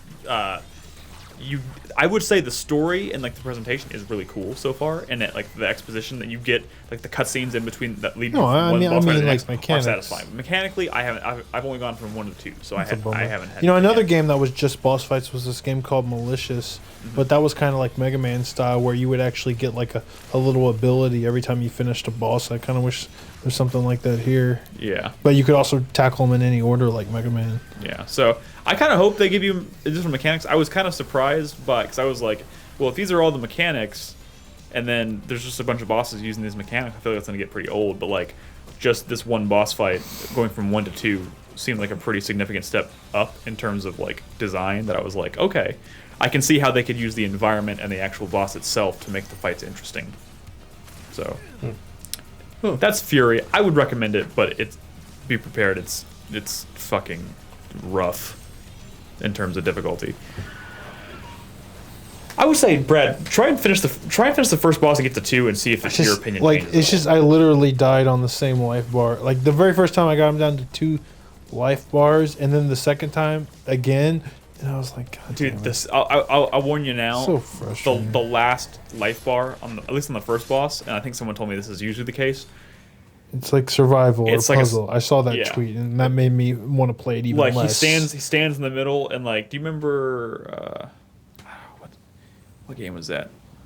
I don't remember, but it's like he stands in the middle and just shoots out these like patterns of like colored like energy balls, and you have to like shoot them to negate them, but there's some that you can't, so you have to kind of dodge around the orange ones and then shoot the blue ones, and you have to basically just survive in like this onslaught of energy balls for like a minute. Undertale. And then as soon as you survive that, you go in and you deliver the killing blow. But like, that was super satisfying. Furi on easy. Maybe I'll play. There's an easy mode. There is an easy mode. I picked normal. I'm gonna go with normal for as long as I can. I wonder what the difference is. I don't know, because I would imagine that even easy mode in this game is probably going to be a challenge, but maybe it's just more bearable. I don't know. Anyways, that's Furi. It's actually free on PlayStation Plus this month. I got a review code. I literally redeemed it after it was already free. But hey, that's how it goes. So check it out. It's Furi. If you have PlayStation Plus, it is currently free. And we're gonna take a break. I think we have 1 or 2 more games to discuss. Jack, I do want to get your input on the System Shock Kickstarter demo beta thing they're talking about. And then we'll do a few news topics and, of course, community on the other side. So if you're watching us live at 4pp.tv, don't go anywhere. We'll be back in just a second.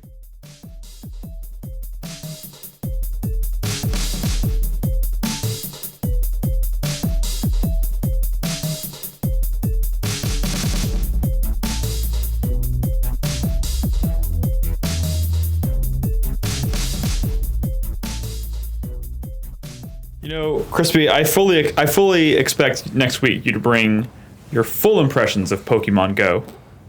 Yes, sir. I will. No, the nice thing about it is you have to actually like get out and walk around to use it properly. So it's a great idea to have people looking at their phones as they're walking around. Physical activity, I heard some people call it physical activity, whatever that means. They'd be looking at their phones anyway, Jack. Okay, they'd be looking at their phones anyway. Real quick, before we jump into the second segment. What about being on an Uber? Being passengers in Uber and you're just like catching shit as you're driving by. Well, if there was Uber in Austin, I might try that. That's true. Oh, I see what you did there. Before we get started in the second segment, just a few more comments from last week's podcast, since we did have quite a few this week. From Punch Drunk. Sorry, I can't say his name. Says, I just got to your top 5 games of the year so far and was wondering if you guys are planning on doing your top 5 disappointments of the year so far. And I would say we're always trying to think of top 5 ideas to do, because we do top 5s for patrons. We also release one every other episode we release on YouTube, which we haven't done one in a couple months because we were getting ready for E3 and whatnot. So we have a couple coming up, so that could certainly be one. I think top 5 most disappointing games is more interesting at the end of the year because there's more to pull from, and especially that's after like a lot of like super hyped games will be out. Yeah. Like that one I shudder to think about it because No one my wants to top say Mirror's Edge. Please tell well, me my that, top 5 most anticipated games, like what year was it? 2014. I remember all but one of them being disappointing. please tell me that Doom is in at least someone's like great games this year so far. Yeah. Did anyone mention Doom? This is my last- number 2. Oh Good. yeah, Brad Good. mentioned. Honestly, I liked Doom a lot, but not enough to beat out my top 5. That is. Sorry, Jack. crazy talk. It was great. Doom was wonderful. I guess I'm gonna have to check out the list on 4Player Network. Yes, Com to you see will. what the rest of We them- did it in the second segment of last week's podcast. Okay. Are we recording? Is this Yeah, the podcast? this is Is the it recording? podcast. Oh, This is the shit. podcast. Yeah. Also, Punch Drunk says your discussion about System Shock got me thinking about what other old games, quote unquote, might get a reveal in the next few months. Mighty Number 9 tried, but it will be curious to see if anything else pops up. Bloodstained certainly is looking good. Anything y'all would like to see come back? It's looking okay. A new Planescape A new Planescape. Torment. I mean, that is coming. Is that really? It yeah. is. Oh. Yeah. What? Torment Tides of Numenera. It's a, Oh. Well, that cleared that up. Okay. Personally, I would love to see a revival. I would love to see someone try and revive like classic survival horror. You A know new what I mean? Thief that doesn't suck shit. There is that back in 1995 game that came out, which looks like a horror game from that era, like a PlayStation 1 horror Dude, game. this is kind of what I'd be into right here. It's supposed to be bad though, Yeah, exactly. because it plays like a shitty like tank controls and survive. Like but it's not like Resident Evil. It like plays like a Silent Hill game of that era. Like it's just rough. Like it doesn't everything. seem What is good. this called? Back in 1995, I believe. I'm checking this shit out. Look, it looks kind like of my an thing. old school. Like I'm into bad old games. Looks like an Alone in the Dark game or something. Like 32-bit era. I love those kind Yeah. of things. I would like to just. Huh. Oh, I forgot what I was gonna say. Revival of I old completely. classic. I was the only thing I had was like, there's so many horror games nowadays, but none of them feel like classic, like Resident Evil. And you know, Resident Evil is going in a new direction, but who the fuck knows what that actually is? Silent Hill is gone. Like, I would love someone to step up and produce like a traditional as fuck classic survival horror game. Like classic Resident Evil, Yeah. but not Resident Evil. Maybe not even with zombies. Well, something that sticks. Did you hear about back in 1995? Yes, Brad. I heard about back in Chris 1995. Davis is showing me screenshots on Steam right No, now. not screenshots. What a jerk. Yeah, Not fuck gonna Chris do Davis. anything. All right. But anyway, is this just on Steam? I'm gonna have to look at this. It's coming. They just announced today, I believe, it's coming Make- to 3DS. make like a Mixed out of they, So- they just announced. They just announced today that it's like coming to What is 3DS. this? Someone needs to make a PlayStation 1 ROM for this. Did you say it's 3DS? Look at this fucking game. Are you telling me this can't run on a 3DS? I'm just saying this is weird. Right? Yeah, that's weird. I'm all over this. They put Resident Evil 1 Unexpected. on the original DS. Deadly Silence was good. It was Last a good faithful port. I heard it's real bad though. I play it's pretty good. You can skip door scenes at least. He's talking back in Come on, 1995. this. Oh Look yeah, at- this there you this go. will be. I told you. This is the kind of. This looks I ridiculous. love this kind of shit. But last comment I want to read this week, and this is I'm not going to read this entire thing because this is from Kenton, but he did leave a long, thoughtful comment. But so thank you for that. He commented on two different things. One of which was we talked last week about someone asked a question about how our parents felt about us playing games, and he just wanted to share that his grandfather, I believe, plays games like regularly, and he says, and I quote, has played Mass Effect 2 30 to 40 times. He needs His to branch grandfather. out. He needs to branch out. And Mass Effect 3 15 to 20 times. I don't know How if many that's- times Mass Effect 1? He doesn't mention Mass Effect 1. Was he one of these people that started on 2?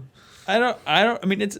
oh, so he didn't play much of the best one. And he says some of his fondest memories are running through Diablo 2 with his grandfather. That's crazy and awesome at the same time. Crazy awesome.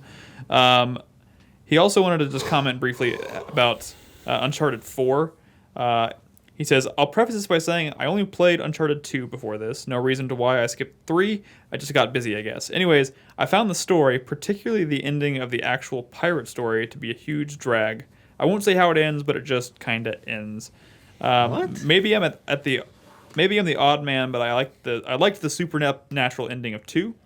another huge issue I had with the game, and I had the same issue in 2, was the sequences where you're just shooting. Basically in between sequences of like puzzle solving and story. Right, just arenas. You literally just walk into a room and just shoot a bunch of dudes. He said that really broke up the pacing in a negative way. He just wanted to share his thoughts on Uncharted. I'm in a similar 4. camp for Uncharted 4. I don't talk much about it because I don't want to upset anyone. But if you notice, it didn't make. I forgot it, but it wouldn't have made my top 5 anyways. I'm in the camp where I feel like the game is a little overrated. Still really good, but I would be one of those people that would say you're crazy. I know. A lot of people would, but I definitely put it in more in the Uncharted 3 camp. Than, the Uncharted I have always felt 2 camp. I have always felt that that I think there's only one Uncharted game where they kind of nailed the supernatural ending. Because the first three all had supernatural endings. The first one I think is the only one that did it to any real as far success. as like a story goes. Yeah. The second one was kind of like at the very end. It kind of like 2 was a nearly perfect experience until the very end. It got out there a little bit. I think the end got a little too out there for me. The third one, I like the fantastical though. The third one, I don't even remember what happened, and I think that's part of the problem. I think it was kind of forgettable. I remember set pieces, but I don't remember. Well, I mean, there was like fucking Horse magical riding, like fire people that were, I guess, technically imaginary, but they were still kind of fun to fight. And big like sinking sand pits and stuff like that. Yeah, I mean, I think 3 is like underrated. I think 4 is overrated, but I think they kind of end up in the same place.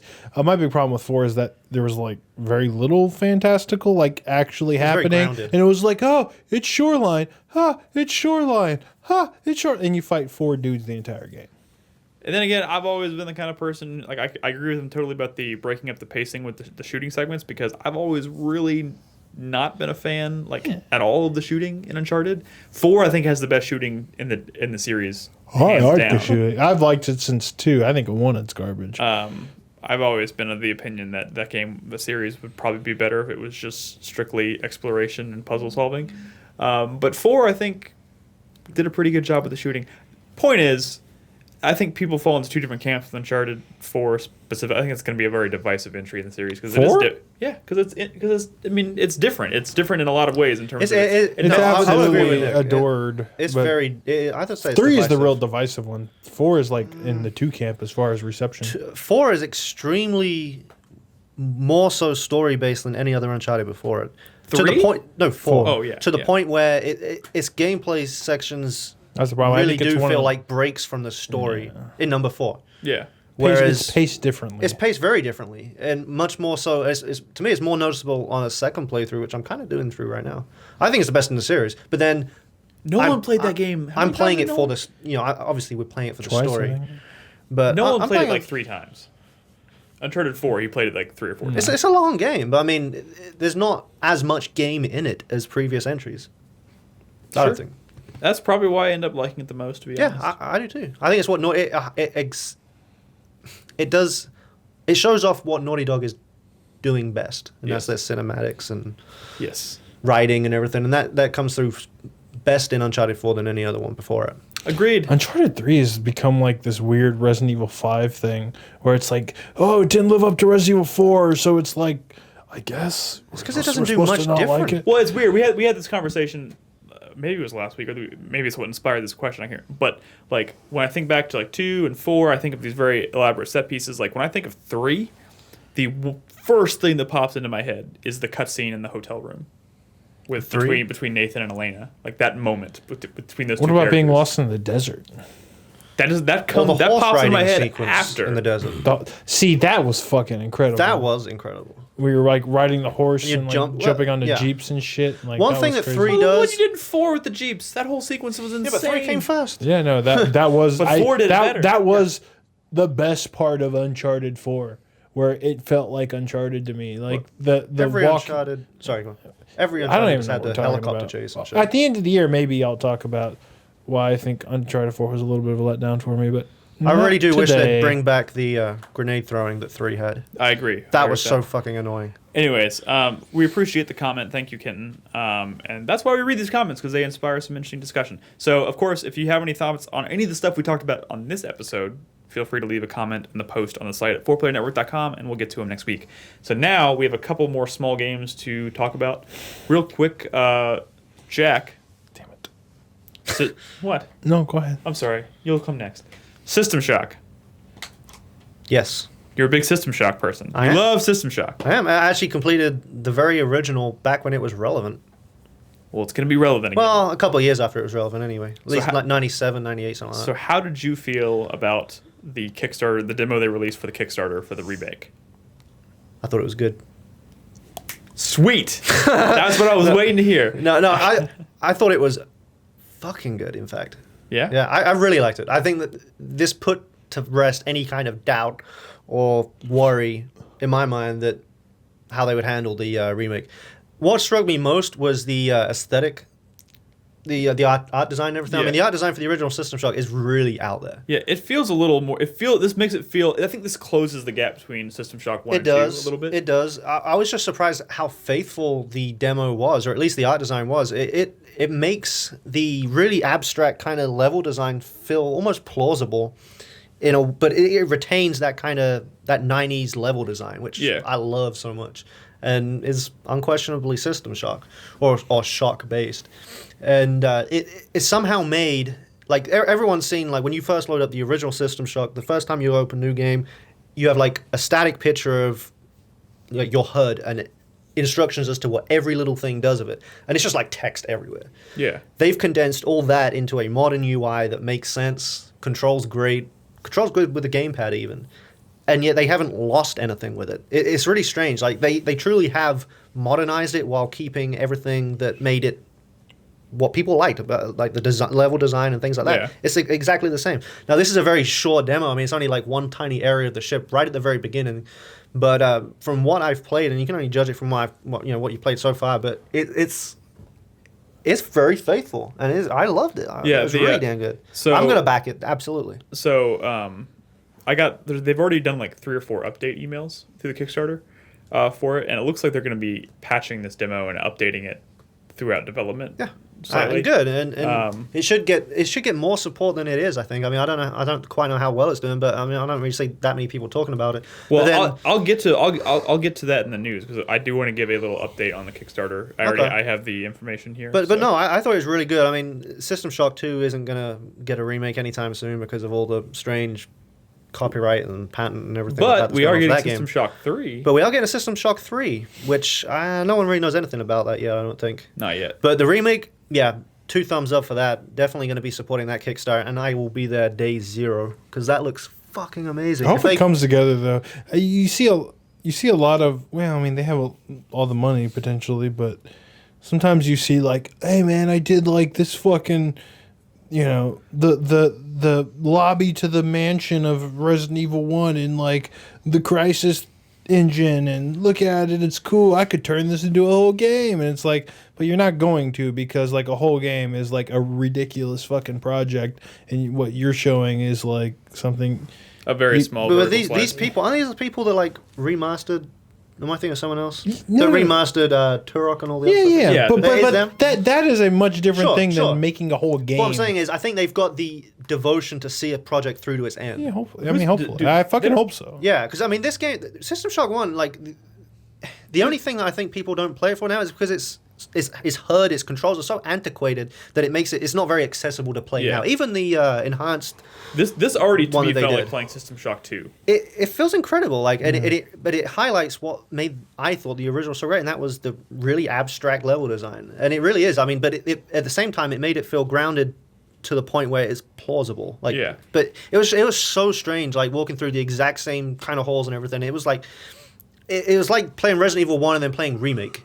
Yeah. It was so strange. So that's but always a cool experience. absolutely. But But yeah, I'm do super they hyped have for that. a publisher who's in a fun? I mean, because they asked for 900,000 with its Kickstarter. I think so. Like Not eight, that much. I It was like think it 600,000. No, it's No. 900,000. Oh, it's 900,000. I'm thinking. But of I'm something wondering, that's not going to fund an entire project of this No. scope. else. No, absolutely So not. who the fuck is? We don't know. I hope don't someone think we steps ever in, know. but like I say, I think they use these Kickstarters to find publishers. Yeah. Man. to pitch an interest, basically. You Yeah. know? But I hope they do, because I mean, these people have a good record. I mean, the ports that they've done, and all the rest of it, the modern updates that they've done, have been pretty solid from what I understand. And obviously, they're pretty committed to seeing a project through to its end. And I really, really hope they do with this one, because just from what we've seen, Oh, I'm It going to looks give an update fucking on great. It's I'm gonna going to make give an it update on the Kickstarter during the news. So We'll get to that in a second, Chris Davis. I'm going to give you an update, Nick. Give me an update. What's going on with Street Fighter V? It's more than just an update, homie. They finally released their full-fledged story mode that everyone wants, which we were watching. Okay, so here, let's talk about this for a second. This is story mode, kind of in the vein of how it is in Mortal Kombat, like Mortal Kombat 2009 and the Mortal Kombat X, where you're going from cutscenes to fights, and it's like the character models, but they're interacting and having conversations. And I feel like they put a lot of work into this. You know, it's still Street Fighter. The characters are hard to take seriously. They say some kind of cheesy lines that aren't. I mean, it doesn't take itself too seriously. That's for sure. Well, of course not. It's fucking Street Fighter. I mean, why would they take themselves seriously? It's ridiculous. It's always been ridiculous. But so here's the weird part. We have footage. And it's, you know, it looks nice. It looks like they put a lot of work into it. I mean, there's animations and stuff that they're making unique for this story mode. You know, what happened to our footage? Oh, it's oh yeah, you skipped the cutscene. Oh yeah. I skipped the cutscene. So, in the story mode, and like the Mortal Kombat X, you're kind of jumping around, playing different characters depending on where they are in the story. Right now, I'm playing Bison. I have no idea how to play Bison. But it's a really nice effort. But here's the weird thing. One, people have been talking about Street Fighter V like it's been this fucking travesty because it was unfinished when they released, which, you know, kind of true. You know, Capcom really wanted to get this out early so they could have it on the Capcom Pro Tour, which is this big thing they do every year now. But this story mode is not. If this is really what people were waiting for, I think they're fucking crazy. Because this is not actually great single-player content. And maybe it's because I think it's weird to want this in a fighting game. But two, maybe they didn't do like a great job of it. You know, I feel like they could definitely do better. I have some problems with it. And it's not the fact that the story's crazy, you know, and I think that's fine. It's okay. That is okay. I mean, they're weird characters. It's a weird storyline. It always has been. But the problem is, each time you get into a fight, it's one round. Despite which goes really quick on Street Fighter V, it's really easy too. Despite the fact that I'm using Bison here, the AI is just like mindlessly stupid.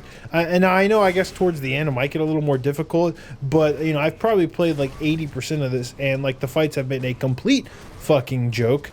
And so it's like the actual gameplay in the story mode is disposable. And it's frustrating because it definitely doesn't have to be. You know, they can do a lot of creative shit with the gameplay that kind of ties into the story. Mortal Kombat does that. Or if you look at like the Soul Calibur series, you know, it's not really a pure on story mode like this, but they have these like single player modes where they have all these kinds of weird challenges, like, you know, you the only way you can hurt this guy is if, you know, you're attacking him while he's in the air. So you realize like, oh man, I gotta juggle him in the air because that's the only way I'm gonna like kill him. Or, oh, you're down to like fucking like a quarter of your health bar and you have to fight these two guys. Or like, you know, and they come up with a story reason for that. Or, oh, you know, you can only beat this guy with a ring out, you know, and you can only kick. You know, like they put these weird restrictions, and they kind of tie it into like maybe a goofy story or just part of like this weird challenge to make it kind of fun and different than just fighting the AI.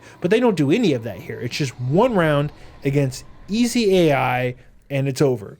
And it sometimes takes more time just to get in and out of the battle than it does to actually fight the battle. And it just seems like a wasted opportunity because they clearly put in a lot of effort here. Like, this is time and money that they spent making these fucking cutscenes. These aren't using an engine that isn't designed for cinematics. Using an engine that isn't designed for these fucking cinematics at all. You know, Nick was commenting like, oh, that hair was clipping, but like these models were never designed to do all these things. They were designed to be fighting game characters, especially to see up close. Yeah, you know, I mean, it still looks pretty good up close. It looks surprisingly good. And would you rather they just release like almost like a mini movie of sorts if they wanted a story? No, because I don't think the story is good enough for that. I just think they needed to do more with the gameplay. This just seems like a bunch of cutscenes before fights, basically. I think this is, you know, this lends to the whole argument of, you know, I think for whatever reason people have in their head I'm not saying I disagree with them because I'm kind of in the same boat, but like people have problems in a lot of cases justifying paying $60 for a product without a single player campaign. I think that it's weird that I think that's extended into the fighting genre. Well, I mean, kinda like, Mortal Kombat does a was really good job with that stuff, but it's not just their story mode. They have all these like weird, cool, crazy challenges, and Injustice had like the lab stuff, or I forget what they called it. Star Labs, and like lots of really cool, crazy challenges without their mechanics and stuff. But this game does none of that. It puts a lot of effort into the story and the cutscenes, but the gameplay is just it falls flat, and it's wasted potential. And I still don't feel like it's like now they finally did it. But I feel like no one's happy because it isn't really what they wanted. They just wanted something to complain about. You know, they didn't want to go online and fight real people, which is what you probably should do with a fighting game, or fight people on a couch. So they complained, and now Capcom spent time and money finally getting this thing out. And like, who really wants this? Who's really happy? I don't think anyone. You know, look to Soul Calibur. Look at the shit that they've done in the past. Look at what Mortal Kombat has done in the past. This is not good enough. Now, do you think that it was good in Mortal Kombat and Soul Calibur to the point where it was a good addition? Gameplay first, and then you tie a weird story around that. Even Tekken has done some cool single player stuff in the past, but I almost feel bad for Capcom. They were bullied into it. Not that that they were treated like shit because this shit wasn't ready at launch. When in reality, like, who gives a shit? Did Brad just say he feels bad for Capcom? Well, I mean, yeah. I mean, I feel because I think Street Fighter V's a great fighting game, and I think it's gotten a really bad rap because of all the bullshit surrounding this and some of the other single player content that wasn't ready at launch. Yeah. You know, when it's like no one really fucking cares, people just want to bitch. My first thought when I sat down and was watching Brad play this, I was like, people wanted this? Yeah, that's exactly what you said too. I don't like it when they use a game's engine designed for a particular genre, they put it in something that it doesn't belong. Case in point, Yakuza Dead Souls. That is not a shooting engine.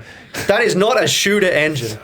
Have you played that? I've completed it. I've completed every single Yakuza game. Fucking Dead Souls. Dude, and that was... I think about playing... I love that series. I love that. It's one of my favorite series. That was a bitch to play through. Yakuza is one of those series I think about playing myself, and I get... It's like... I don't know if those are particularly long games, but I look at... I see them, can be. and I think about, like... to me, it's like, Jesus Christ, it's like playing Personas, and it'll take fucking forever. You've played all of them.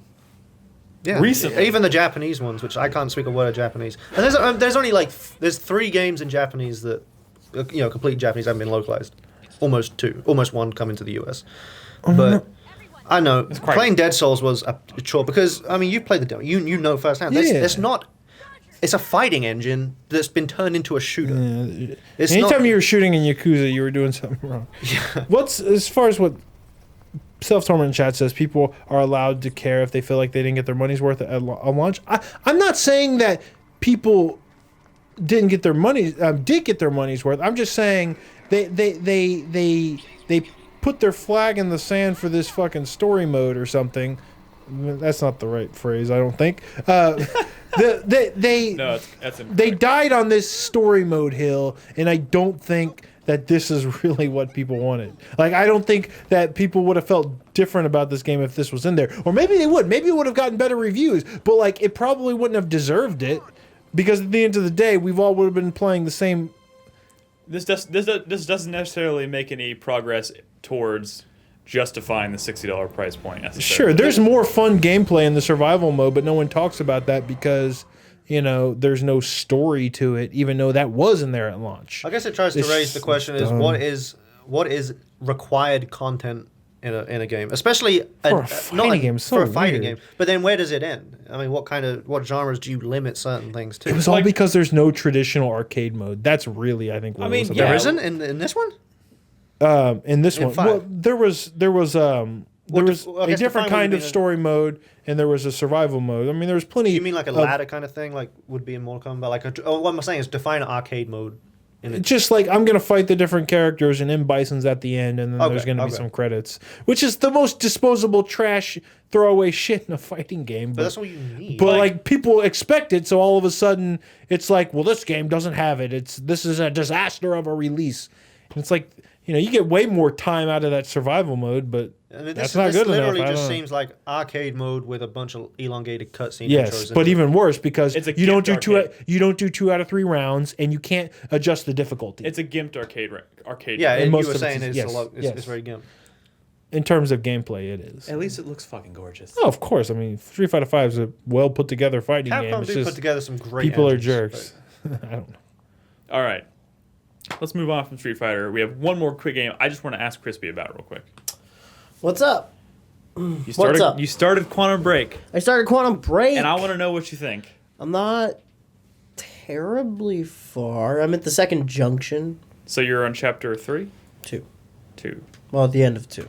End of 2. Well, I finished. So I figured it out. I finished Act 2, and now I'm doing the junction, and then I'm gonna watch another episode of the show. Yeah, so I figured it because after a while I figured out what it was because I was like, these episodes are in really weird spots, but it's there's an episode at the end of each chapter. There's a junction, and Yeah, it's like a 3-part chapter where you play as Jack, and then you do a junction where you play as Paul, and then you do and make a episode of the decision. show. You make a decision. You make a decision, and then you play an episode of the show.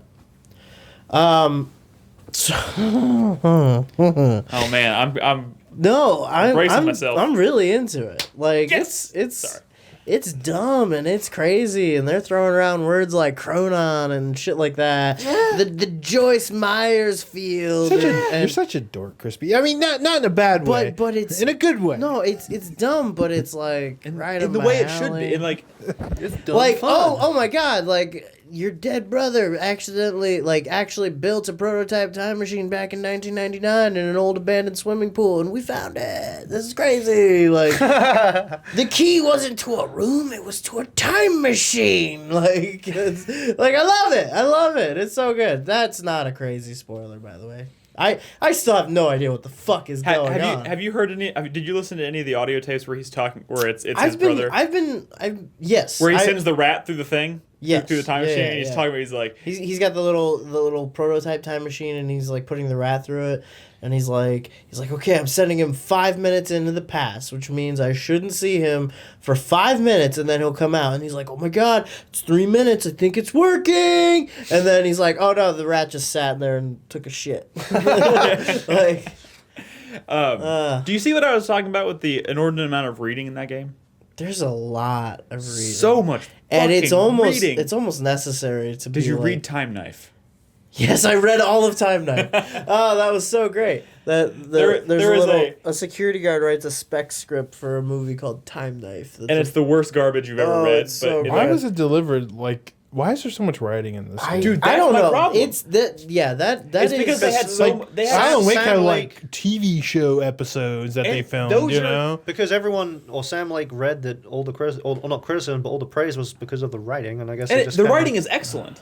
Well, the It's- problem is that it's so easy to gloss over the writing, I do. especially since you have to like look for it. Yeah. So it's easy to miss stuff, but when after I skipped a lot of stuff in the first chapter. After I watched the first episode of the TV show, I was like, okay, I'm invested enough that I want to take in as much story material as possible. All it took was TV. Oh, no. No, I'm just Shut the fuck up, Brad. How long are these episodes, by the way? 22 minutes. Yeah, 22 yeah, they're minutes. actual like TV Okay. length episodes. And it's astounding to me that like reading a lot of these like journals and notes like actually gives you context for who characters are, what their motives are, and like what their relations to each other are. So for instance, there are these two characters. One guy is like the main technology IT guy at Monarch, and the other one is another girl that works at Monarch. And there's like a whole scene in the episode of just her like coming in and like bringing him breakfast and being like, hey, we should go to the gala thing later tonight. And he's like, oh yeah, that'd be really cool. And you're just like I didn't understand why they're throwing this scene in there. And then the next chapter of the game you're reading, and you happen to find an email from her to another character, and you're like, oh, I think she's a mole, and she was distracting that guy. Yeah. But you wouldn't get that any other. So I don't know. There's so much going on, and there's so many different places you have to look to get the full picture that I could see it being really tedious for somebody who isn't like really invested in the story, you know? Or if you're trying to broadcast. Or if you're trying to broadcast. That was why it. I stopped broadcasting, honestly, is because I was like, I want to actually read these things, but I don't want to sit there in silence, and I don't want to read them out loud because it's just It too is much. a little jarring how your experience goes from like hitting the fucking time vision button over and over again to find readable objects in the environment, reading those objects, and then moving to the next room and getting into a firefight. I think the problem is... And then doing that over and over again, and then there's another type of mission where you have to watch 2 different videos to figure out what's going to happen with this decision you're about to make. Then you have to make that decision, then you watch an episode of the TV show. Like, it's really disjointed, and the experience... It demands a lot of you. It does. And the experience is kind of delivered in many different ways. It's weird. By the time it's all said and done, I think it works pretty well. I don't want anyone to hear about having to read text on the feed. I voice acted the entirety of Divinity Original Sin on the feed, and I completed that game on the feed. You guys can do it, man. Dude, Sure. I've done a With lot voices? of text-heavy games. But it's not even that. Dude, it's I that- voice acted and read every bit of dialogue in Final Fantasy Tactics. Like, Well, there's not a ton in Tactics. I mean, there's enough that it's a thing. yeah. I think if you played even for like one chapter, you would realize like this is for the genre that it's in. It's a shooter. I like, played a chapter of this game. The other weird thing I about actually this, enjoyed it. But did you actually stop to read all the shit? You never do that. No, of course not. We do because we were invested in the story and we were interested in That it. doesn't mean I'm not invested in the story. I get invested in stories all the time, but deliver it to me in an interesting way, please. It's a video The thing game. is, this game delivers it to you in an interesting way, but to get the most out of it, it requires you to take the extra step. A lot of the content, like a lot of the narrative, it delivers to you in a very palatable way, and then a lot of the narrative it doesn't. That's a problem. Is it's too disparate between like all the different ways you're taking in information, and the story doesn't necessarily like hold your hand. No. Like there's a lot going on. It's about time travel, so it gets really confusing very quickly. And you're kind of just taking in all this information without any context, and then as you progress, pieces kind of start falling. And you know into what? I place. will say this, and I hope you finish it because there are moments in the game where you have those pieces start kind of fit into place, and you start to, in your mind, you start to be like, oh, like that's how this puzzle is I can't imagine like. It's really interesting to see, like, it seems like they're going for something really nuanced and really complicated. But at the same time, there are very large chunks of the story that are interchangeable. That are, like, not interchangeable, but that, like, there are very large pivot moments that you can completely change the tone of, like, the bad guy. Yeah. Like, you can decide if he's actually a bad guy or if he's, like, a morally ambiguous, like, kind of third party, like what is he even like? Kind of like in Game of Thrones. Which is it's really weird. I'm definitely trying to go for that route to try to make it as like muddled and ambiguous as possible, but it seems weird to me. Like I'm wondering how the story is going to end when such like pivotal components of it are so volatile. Well, let us know when you finish the game. Well, yeah, I definitely want to check back in with you once you finish. Oh, the other thing I did want to say, one thing that is becoming very apparent to me about the gameplay is it is a cover-based shooter, but it's a cover-based shooter that doesn't want you to play it like a cover-based shooter. Don't do that. That's really weird. Like, that's really weird to me in that they have a soft cover mechanic in the game that the game kind of, like, forces you to rely on that, especially early on, but that you're not really playing the game right unless you're zipping around. And You know what game was exactly like that? Vanquish. There are some people that played it like a stop and pop cover shooter, and they did it. I mean, you just can't. I mean, really, the cover is just there to let you recharge. It's so jarring. Well, I get that, but it's so jarring that at the same time, I wonder why they even built this experience on the core of a cover-based shooter to begin with. So that's like the opposite of Max Payne 3. Like, you needed cover in that game, but yet you wanted to play it just fucking like, motherfucker, like just running in, just guns blazing, but you had to take cover. It's a different design This philosophy. game, like, cover is there available for you, but you get so by the time you start upgrading your powers, you get so much out of even just dashing, like, is how you enter bullet time. So you're dodging one person, entering bullet time to shoot at another person, freezing this guy, shooting a bunch of bullets into the spot you froze so that when it pops, all those bullets hit him at once and kill him. And like, you're doing a lot of really cool fucking stuff, and it all works together really well. But I don't understand why those elements were put on a cover-based shooter. Yeah. Like, So they didn't know what it was going to be. So Probably just Right. felt like they needed to have it because everything has it. I guess. But yeah. Definitely. All right. Well, we'll check Cool. back in with you next week. You love see time where travel we so are. much. I'm surprised you don't watch those X-Men movies. Yeah. Well, I have my limits. Do we have news topics? Are we skipping news? What's going on? here? News is pretty. I mean, there's not a whole lot of news. I did really quickly want to just give an update on the Kickstarter because we mentioned it before for System Shock. At the time that I wrote this, we checked it a little while ago. It's gone up a little bit since then, obviously. But when I wrote this down, it was at 94% funding for System Shock, at 846,000, and they're trying to reach 900,000, and I think they've crossed the 860,000. yeah, mark, say so- 863 or something. And they still right? got like 20 days left, so I'm just- it's gonna be funded. I think I'm just a Kickstarter pessimist these days. You Was know? that because of Mighty Number 9? No. Unsung story. Unsung Story. Oh yeah, Which yeah, is far more of a disaster than Mighty Number 9. Mighty Number 9 was just a bunch of. at least Mighty Number 9 butthurt- came out. I mean, I don't even know what I mean, people were just mean about that game. Unsung Story is a tragedy. That is true. They got some ridiculous stretch goals for this, by the way. Were there? I didn't even look at the We're stretch gonna goals, put in really. the Big Daddy. Man, who cares? Oh But wait, yeah. Fuck right. Kickstarter. Um, I guess that's his fuck you for the week. Yeah. I don't know. I backed it. I'm excited. Pikmin 4. I also wanted to bring this Yeah. up. So this is just in an interview they were talking about Pikmin 4 because about a year ago, I think at E3 last year, they had said Pikmin 4 is pretty much ready, and we haven't heard anything about it since. And in an interview today or yesterday, I'm not sure when it was, Miyamoto had basically said that Pikmin 4 is still in development, but it was basically put on the back burner. Presumably, I mean, it was.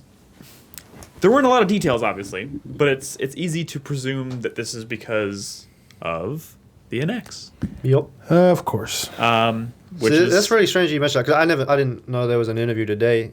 That's my girlfriend's favorite series. Like It's a ever. great Yeah. She's series. been trying to get me into it, and she loves Pikmin. It's her favorite series, or one of her favorite series. I've only played Pikmin 3, and it was amazing. She says each one's got better than the last. Yeah. And she's super excited for this one. And I told her, I said, it's going to be held for the NX. She said, no, it'll come out for the Wii U. No. I mean, If it does, it'll be probably, a- in fact, it'll be a it will. cross-gen I thing. guarantee you this will probably be another Zelda situation where it'll Yeah. come out on both platforms. Because as of, I think it was September, what Chris Davis just put in there, September of last year, they had said it's near completion. Yeah. And it sounds like they've put it on the back They're burner to waiting focus to use it. on Zelda and, again, the NX ready, so I would imagine so they can port it up to the NX as well. So, Of course. I mean, that's just obviously me assuming a lot, but I think it's a pretty safe Smart assumption. assumptions. yeah. Pretty safe assumption. Are there any other news topics we want to bring up? It's been kind of a, nothing too crazy we wanted to discuss news-wise. It's, I guess, well, never mind. You were going to mention that in your 4-player minute. I won't steal your thunder. Don't put words in my mouth, Nicholas. I won't. I'll take those. Okay, never mind. Take them out of my mouth. So let Like a chick, and I'm a baby bird. I'm a mama bird, and you're a baby bird. And I'm feeding my words into your mouth. right. I'm so Okay. sorry. So it Got is away time. from me. I'm gonna go ahead and just I'm gonna fill in for Nolan this week and do the community. I don't have a catchy song. I will say we have a few new patrons. Actually, we have one new patron. His name is Jerone. Thank you, Jerone, Jay Wizzy. for becoming a patron. Although there's a few names in here I don't remember hearing Nolan mentioned. So in case he didn't, Danielle Whoa. and Chris M, Danielle D and Chris M and Jerone R. Thank you all for becoming Thank you. new patrons. That's since June 15th, but I don't remember hearing those names come up. So just in case, thank you. Much appreciated. Adam Boyes left Sony. And what? And so did Nick Beard. Man, Nick Beardman? What's his name? Who was he on the podcast? Yeah. Shit. Nick Beardman. Damn it, I can't remember his name. Anyways, sorry, you're getting ahead of me here. So yes, thank you guys for becoming a patron. Now that we're back from E3 and everything, and the new website's launched, we are starting to work on some new content for patrons, some top fives and video content and whatnot. So we'll get that up as soon as possible.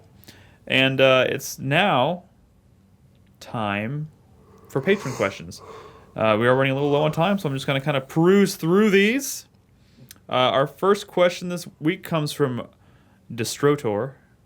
He says, "Who from 4PN would be your wingman if you were all single and ready to mingle?" Probably nobody here. They're all mean to me. Sutner. There we go. That's sorry. Nick Sutner. That's who you were trying to They would think just be cock blockers. of. What? No one here's a cock block. They seem like it. I'm hurt, Brad. I think You should be. I'm hurt that you would say that. I can't think of any specific I instance. was just about to say, you know what? I think Brad would be my wingman. You can be my wingman No, anytime. I would be your wingman. I just don't think you'd No, be we my would wingman. wingmen for each other. You just. We'd wing it for each other. I'm not very good in social situations, so I feel like I feel like there's been an instance where Krispy may have been like a wingman Yeah. to me already. I can't think of a specific scenario, but I'm pretty sure it's We used to happened. go out and drink at bars a lot, Yes. so I believe it. You've lived it. don't Jack? remember it, but I believe it. Jack? I believe it's I'm going to say possible. this gentleman right here. Crispy is an excellent. He's wingman. the honorary wingman. Yeah, honestly, he seems like the only good wingman here. Yeah. Yes. All right. Oh, but there's a sad irony to that. No, just Like, you're just probably the like- most like- socially. Always a like, wingman, always- never a wing. Never a wing. Yes. Wait, Never a bride. The thing is, Crispy doesn't need a wingman. always a wingman, never a maverick. It's true. Never. No, always a goose. Always a goose, never a maverick. Yeah. Crispy doesn't need a wingman. I'm the goose. I could tell stories. Crispy don't need a wingman. Crispy's fine. I'm fine. Probably more fine than all of us. Don't worry about old Crispy. He's fine. There was that one time I was at the bar and I was like, where did Crispy go? Like, what do I do? Just gonna leave it at that. He's over there drowning in vagina. I never saw Crispy again that night. A year and a actually. half later. All right, let's see. What do we have here? Gonzo Lude asks, well, this actually might be a question just for me or Brad. It's been 5 years since Twitch launched and rebranded with Justin TV in 2014. Yeah, fuck that. I was wondering if you guys missed the days of Justin TV and why. Yeah. Well, that settles that. Yeah, I guess that settles that. Next question. Because back then we were cool and people didn't care about these Like- speedrunners. It's like asking I'm just King Arthur if he misses Camelot. Yeah. Oh man, I mean that's a pretty. Highlights were a lot easier to deal with. I know that much. I They, think they that- also had the thing where it played highlights when you weren't live. Yeah. which is a feature that I'm pretty sure they were working on I adding don't to fucking Twitch. They probably Sounds got like to pay such for a it good now. idea. I'm pretty sure there was. I'm pretty sure. I hope I'm not spoiling this, but I'm pretty sure there was like a beta version of that very feature recently. Maybe I don't know. And they did delete our fucking archives. Oh man, Fuck Twitch. that's a sad That's question. the fuck you of the week. Twitch. We're closing our Twitch account. Fuck Twitch. See you at TwitchCon. This is my. This is my favorite question. This week it comes from Michael M. This is would you rather? Oh, Yes. God. Yes, I love these. Would you rather fuck a distant family relative once, or wear one rollerblade for the rest of your life? Okay, we have to we really have to discuss this. We really have to break this down. So, Is it at least one rollerblade? gonna No, make it is wear one single rollerblade. okay, okay, where one rollerblade does the rollerblade have to have all of its wheels intact? It doesn't specify. No, I know you're supposed to make this up though. You're supposed to give Oh. us answers. I This would is say no yes. debate. You'd fuck the distant relative. Absolutely. Well, okay, wait. Absolutely. Do And- we and- get to and- pick the distant relative? So, like, And how distant are we talking about? I fucking not so distant relative if I didn't have to wear a fucking rollerblade on my foot for the rest of my life. Just wait. Are there any That's other terrible. Are there any unknown fringe benefits to having a rollerblade stuck to your foot for the rest of your life? Like maybe the rollerblade will protect you, is magical and will protect you from all diseases and injury for the rest of your life. But you have to have a rollerblade on your foot. it's gotta be the fucking. What if? It's what gotta if, be. Check this out. fucking check this ain't out. even that what bad. If what if it's a really super fly like fucking rollerblade and having it ups your game like 1,000-fold? this- So you don't need to fuck a distant relative. What girl would? This is why I don't know. This- You I can't don't even know. like go inside places. This is why you're always the wingman, my friend. I'm just saying, like, Like, Do you have to sleep with it on? You tell me. Apparently, you have to shower with it on, which means the ball bearings are gonna get all fucking rusted and You're gonna shit. slip in the shower with a rollerblade on. There's no doubt. in my okay, mind. okay. You know what you're not doing with the rollerblade on? But you fucking. See, you could get some sort of custom shower that isn't slippery. in the small places like where I'm from, you probably, even not so distant, you're probably fucking a relative anyway. Who gives a shit? He said distant relative. Who? Like distant, Oh, like how far is distant? Who cares? I'm not wearing a rollerblade for the rest of my life. If anyone's fucking my sister, it won't even be me. That's that the kind of thing you're talking about? I don't have a sister. So I don't that's have a tough. sister. but But if if he he- did, Like a third cousin that's a lady, you know? who has third cousins? What is a third cousin? I don't even know. yeah. Is that a thing? What is a third? I've got I mean, relatives all over was Europe. thinking- I But mean, don't just I'd give a throw shit. out terms like that, because third cousin might be like your cousin's grandchild, who, like, if that exists, would probably be like What are you 2 years old. I'm saying like I don't know. I don't know what the generational gap between cousins is. Okay, Doesn't- like if you're cousins could just be any if you're age. just Okay, I think Okay, their cousins are technically, like yes, your but- cousins' parents are also cousins, and their parents are also cousins, right? right. So that I mean, Wait, no, that's wait. I mean, What? think of it this way. that's Think- like your cousin once removed or something. Think of this like Isn't it? think of this like a trap from Saw. You wake up in an old crusty Yeah. bathroom. Yeah. You've got Yeah. there's a rollerblade on Yeah. the. It says the only way to get out of this room is either put the rollerblade on. but my or entire- fuck this put distant the cousin. My rollerblade on. entire extended family isn't in this fucking horrible Saw house with me, so it's one relative, and I need to know But if who. and if they're distant, how do I know them? I Anyway? don't know your relatives. If they're distant, I don't either. give a fuck. Wait a minute though.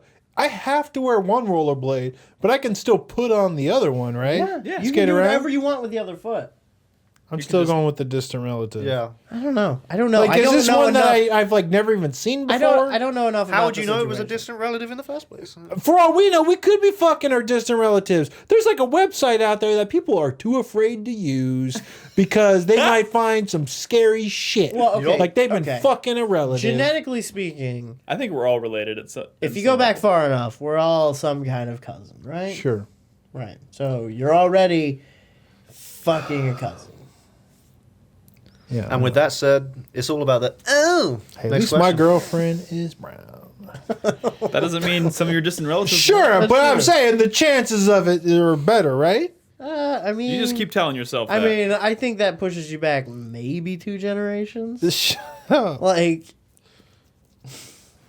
Like, yeah, who knows? You What- might want to check up on that. I'm not Are checking you that still, up are you still ever. saying rollerblade? I'm still saying I don't have enough information to make a decision. all right, you get to pick your relative. Okay, do you have a sister? No, I don't. What? Do you- No. Okay, That's do- not distant. No, I know. That's not distant at all. I'm changed. This is changed. Do you have a female cousin?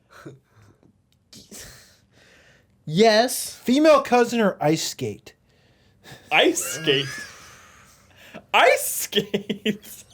I don't know. Ice skate is a First female blade. cousin or ice skate? One ice skate. I mean, that completely changes the whole skate dynamic. Okay, having a rollerblade attached to your foot is a very different beast from having. Listen, an ice man, it doesn't skate have to be this attached to all your night foot. long emotional fuck. You just get in and get out, man. Move on with your life. And it has to be like. I mean, a I feel like cousin? if you- I don't like. I I've feel met like- these people. I don't feel comfortable having I this feel conversation. like if you Ice knew, skate. if you I'll knew go with you the were ice skate. banging a cousin, I'll go with the ice skate. you may have trouble. It break your ankle, man. You know what I mean? Like it may not be as easy as get in, get out. If we don't know anything about this. Excuse the ice pun, skate. right? Yeah. Yeah. So, it may I not be mean- quick in and out. If you know, I'm gonna take my chances with the ice skate. I mean, I'm not making a decision. I'm gonna sit this one out. You have to. It's make got to a be. decision. It's got to be. The That's poor form. It's got to be the cousin, distant or otherwise. Missionary too. Oh God! God damn it! Do they have to be alive? Why, Brad?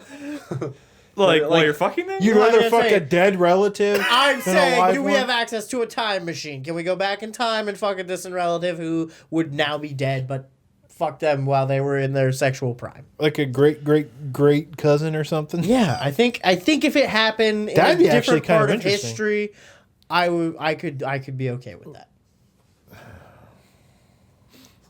Can I go back? Krispy's going to be going on Ancestry.com. Can I go back and have sex with the original I'm woman? only doing the cousin thing. That way, fuck everyone's mom. The original motherfucker. Right? The original motherfucker. I'm gonna go back and fuck the original lady.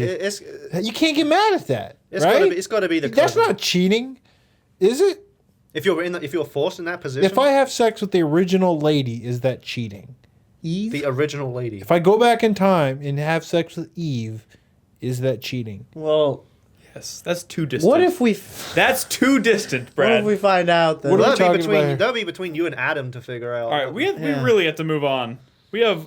Adam and Steve I slowly poison Adam to death, of course. using the apples from the snake, and No, just putting like poison in his food. He has no idea what's happening. He thinks he's getting sick. All right. And he dies. Well, here's. if there's Adam and Eve, where'd you come from? What have I done? I don't shouldn't have know. heard this question. I don't know. There's a lot of holes in that idea, Brad. There's a lot of holes there. We won't get into it now, but go ahead, Nick. Read To the be next continued. Last question for the night comes from Jerose. He says, with the recent reminder of failures of movie adaptation of games, I think he's talking about Warcraft. What do you reckon is the biggest contributing factor for the loss in translation within change of medium? On that note, why do you think the common story-driven titles don't have much presence in the big screen, and that Hollywood tend to go for ones with the simpler plots and in some cases even butcher them? I'm not entirely sure what he's alluding to. I wish he'd give an example. Well, I just mean like you're not seeing. Although there was originally a BioShock movie or something, you're not. I think he's talking about like movies like Tomb Raider, Resident Evil, Ratchet and Clank. They're not. The movies primarily are about story because you have no interaction with it. And I guess his question is, why are they always picking series that aren't really strong for their story? Give you more freedom to create your own story. I guess. Well, I mean, they're doing Assassin's Creed. And that's pretty story heavy. Is it? It's gonna be awesome. Yeah, dude, it's pretty fucking story heavy. That game's deep. Yeah, but they're not like adapting the first Assassin's Creed. Yeah. They're doing a new story. They're doing an original kind of story in the universe. based. Listen, they're just picking what's popular. It's true. When's the Minecraft movie? I think it's the. I think they're picking what's popular, and that's probably the Ratchet and Clank that is was probably popular. the biggest contributing factor. Is they're not only are they picking what's popular, but they're picking what's popular, and then because they know it's going to sell because it's popular, they're taking the easiest way. Like they're picking. They know it's going to sell because of its name. They can't just make a movie that appeals to fans of the game. They have to make a movie that appeals Because it's not a guaranteed audience. to the lowest common denominator. Like it has to reach as many people as Which possible. means they pretty much have to boil it down to its simplest components. Absolutely. Yeah, And which right there is why most mediocre movies are mediocre. Like because I mean, like if for Generic as fuck. argument's sake, there was an Uncharted movie that captured precisely what makes that series great and distilled it into a 3-hour movie somehow, it would probably be good. But wait, which game? Uncharted, if they had distilled that or a particular adventure or something into a 3-hour movie, it could be fucking great. But there's no. I think the gaming audience is very detached from a movie audience, and so producers and directors or whatever don't want to take that gamble. And so, like you said, they got to reduce it to its lowest common denominator as to attract people in. Yes. But I mean, there are series that have great potential. I think they also because Hollywood will get their hands on a video game. I mean, like they're two different industries essentially. You're not having people who make games for a living making them into movies. You're having people who make movies for a living taking games, maybe not fully understanding what people like about the games. Hitman had being two a great attempts. example. Hitman had 2 tries. Yeah, and they turned Hitman a super, a slower paced, methodical, almost like strategical, Puzzly stealth game. Final game, Fantasy. and they turned it into a goddamn. Well, Final Fantasy. I'm all about Spirits Within. Yeah. That is the greatest piece of pop culture ever. It only killed Squaresoft, but it was worth it, right? I mean, I think Kingsglaive. I think that if I had to pick an answer for this question, I think that is the biggest contributing factor. No, and someone in chat actually said a good point. National Treasure is probably like the closest kind of Uncharted movie out there. Sure, And it's probably That's the sad better reality. by it's probably That, better like- by not being called Uncharted. Uncharted is probably more National Treasure than Indiana Jones, but I think sometimes when you take a step back, these stories are not really holding up as well, like compared to like good movies and stuff. Well, sure. But it's not because you can interact within those games, though. It's not just that's not what makes Uncharted great. It's because you can interact with it. I mean, here's the problem. It's because a game has a length of time to maybe it's because Go into Uncharted and Last of Us and stuff are just too generic of like base story bases to like make if you a was movie to out take of. The Last of Us and put it into a 3-hour movie, 2.5, 3-hour movie, even, it would be shit. Yeah. Because it's got 8, It'd be 9 boring. hours. Be the road. Because it's got 8 to 9 hours. Well, yeah, the road's decent, but I mean, 8 or 9 hours to tell that story, of course it's going to be better, I think. But Sure. But also, what people got to realize is that, a director may appreciate a game, like they may be a fan of the game, like, oh yeah, I'd love to direct that movie. But a director doesn't have all the decision-making power. No. Producers and production companies in a board have the ability to overwrite. Especially for a Silent video Hill game is another movie. one. Yeah. Sure. Like, the producer, and the producers, that's a fucking gamble as to whether or not they're, they have any appreciation Warcraft's for... a perfect example of that. Yeah. They The guy, took Warcraft I don't and- remember what his name is, but the guy who wrote and directed Warcraft jumped at the chance to do the project because he's a giant Warcraft fan, and the movie kind of suffers for it because it's so up its own ass about Yeah, I heard like the diehard. mythology of Warcraft. I heard Yeah. diehard lore fans really like the movie. Yeah, I mean, I want to apparently go comes see it with Sam. It is a I tightrope. liked it. I liked it. It is a tightrope, and there are a lot of outside Duncan factors. Jones. Duncan Jones, that's his name. Oh, I think the universe has to kind of align perfectly. Duncan Jones did For- Warcraft? Yeah. The son of David Bowie? Yes. What Wait, the who? fuck? Yeah, Wait, and what? is Zoe also a Bowie. giant Warcraft fan. So. Damn, okay. Point is, I think a lot of exterior outside factors have to line up. The planets pretty much have to align perfectly for a video game movie adaptation to kind of deliver. Yeah, I think It right, happens so honestly, I rarely. think some of the best examples of it right now, as bad as those movies are, I think, are the Resident Evil ones. That they The first Resident Evil one, it, not it, bad. It goes in its own direction. Dude, how long has it been since you watched It's the first bad. Resident Evil movie? It's better than Dude, most it's better out than there. Doom. It's tremendously bad. The first Silent Hill movie I remember actually liking. The one with As far as its art Sean design Bean. and Sean Bean. Sean Astin. I almost said that Sean the Astin, first Silent didn't I? Hill was okay until you started thinking about it. Well, And then did it you, fell That's off. how Did all you- these are. That's Yeah. how video game stories are. did you ever We've been on try this watching question the for a second Silent Hill movie? Yeah, I I wanna had go to see it. stop after 10 minutes. I want to It go was see it in the garbage. fucking cinema because of the 3D shit. It was garbage. I like the cool shit coming at the screen, and then I was like, okay, well, that was dumb. Like Brad said, anytime you think about it, Yeah. Let's not think about it anymore. Everything is. What if garbage. in the 1 year Assassin's Creed takes off, they put out a movie and it What if happens to be Assassin's like, Creed's fucking What if it's amazing? amazing? What if the new Assassin's Creed movie is like the best thing to happen to Assassin's Creed since like Assassin's Creed Brotherhood? Imagine I will bet you any amount of money that it will suck a balls. Bayonetta movie? I'm not. Can we just make it a hot dog bet? Nope. Any amount of money. $2. Okay, that's a shitty hot dog. $2. 7-Eleven hot dog. They're good. Gross. All right, we need to move up. I think it's time to wrap up. It's getting late. So thank you guys for your questions. Of course, we appreciate all of our patrons. If you want to leave us any questions at all, as you can see, that doesn't have to be related to the podcast or whatever. You can just ask us whatever. We make a post on the Patreon activity feed every week, a couple days prior to the show, so you can go on there and leave your questions, and we'll get to those during the community segment. So now we're going to wrap up with the 4-player minute, as we always do. Brad's going to start us off. We're going to do our hype, our sweat, our fuck you, and our thank you. Go, Brad. My hype is for Persona 5. You know, I'm playing Persona. I'm almost hyped for Persona 4. We'll see where this goes. I mean, I know where it goes. But I'm kind of excited. I'm hyped for Persona. My fuck you goes to... Twitch. No, not Twitch. Twitch is all right. They're fine. No, my fuck you goes to... let's give it to Capcom. You know, I started thinking about Capcom There it earlier. I'm a little upset about all the things they're not doing and maybe some of the things they are doing. Resident Evil 7, we'll have to see. That can officially be my sweat. My sweat for Resident Evil 7 used to be... I don't know if we could think of like the equivalent in like another medium, but like Resident Evil 4 is something that commanded respect, and now we're just like hoping that it's okay. You know what I mean? Like things have fucking shifted. Final Fantasy's kind of like that as well.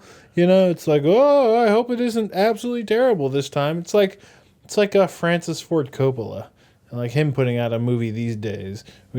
We just hope He's that reached his maybe zenith. it's not terrible again. Go make wine. It makes me sad. Resident Evil 7, whatever it is, they need to spend lots of time and money and talent making it the best thing they can be, whatever the fuck Well, that they already is. did, apparently. What? As in, it comes out in January, so anything they So- have I already, love that they have album. already made all the important decisions. Man, that's I love the happening. RE7 Oh, demo, whatever. Take whatever that from you will, but I love that demo. I thought loved was it fucking too. amazing. Brad didn't like it very I really much. hope there's some sort of Yeah, connectivity. You or play a lot tie-in. of games like that. You sort of put things into perspective. Also, apparently, this is also, I forgot to mention this. This is apparently rumor as of right now, but it's strongly hinted that they're going to release a part 2 of the demo after Tokyo Game Show, and that's where those mystery items, the mannequin. Well, this finger one's already and the kind of axe are gonna- considered Hey, Nick. part 1 or something. what was what? better, Layers of Fear or that Resident Evil 7 demo? Wait, that's like comparing apples and oranges. Oh, really? Is it? Yeah. Oh, RE7 demo. What the hell? Well, I mean, it's Layers a lot of- closer to Layers of Fear than Resident Evil 4 Wait, or is Layers of Fear 2. the one with the painter? Yeah. That was cool. It's a cool. It is fuck- fucking cool, and it was a hell of a lot more interesting But and that has exciting. never than been. this. Resident Evil has never been like that, ever. Who cares, Brad? Okay.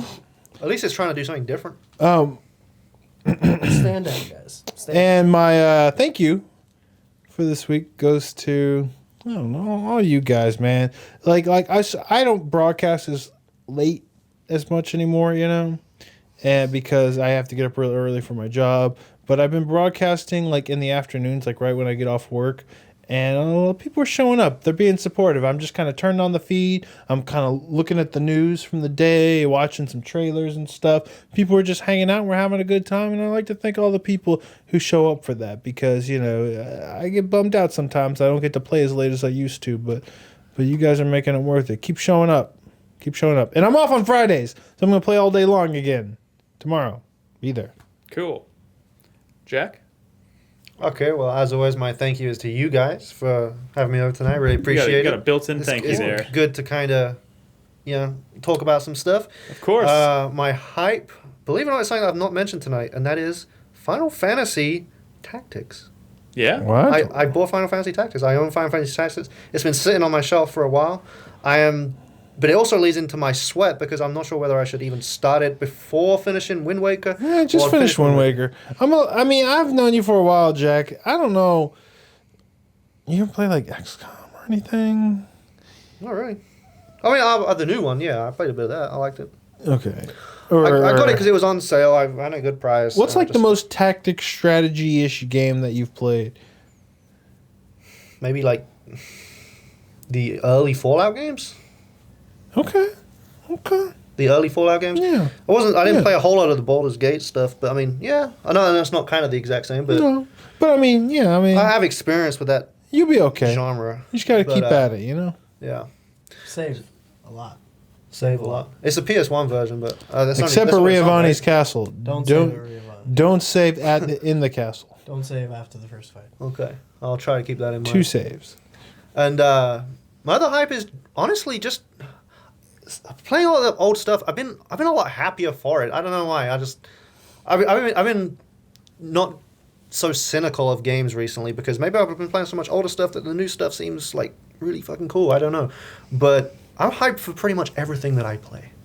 I know I only choose to play games that I only play games now that I genuinely want to play. That sounds really obvious, but I feel like when I was just trying to play modern stuff, I was playing it just out of, well, it's relevant.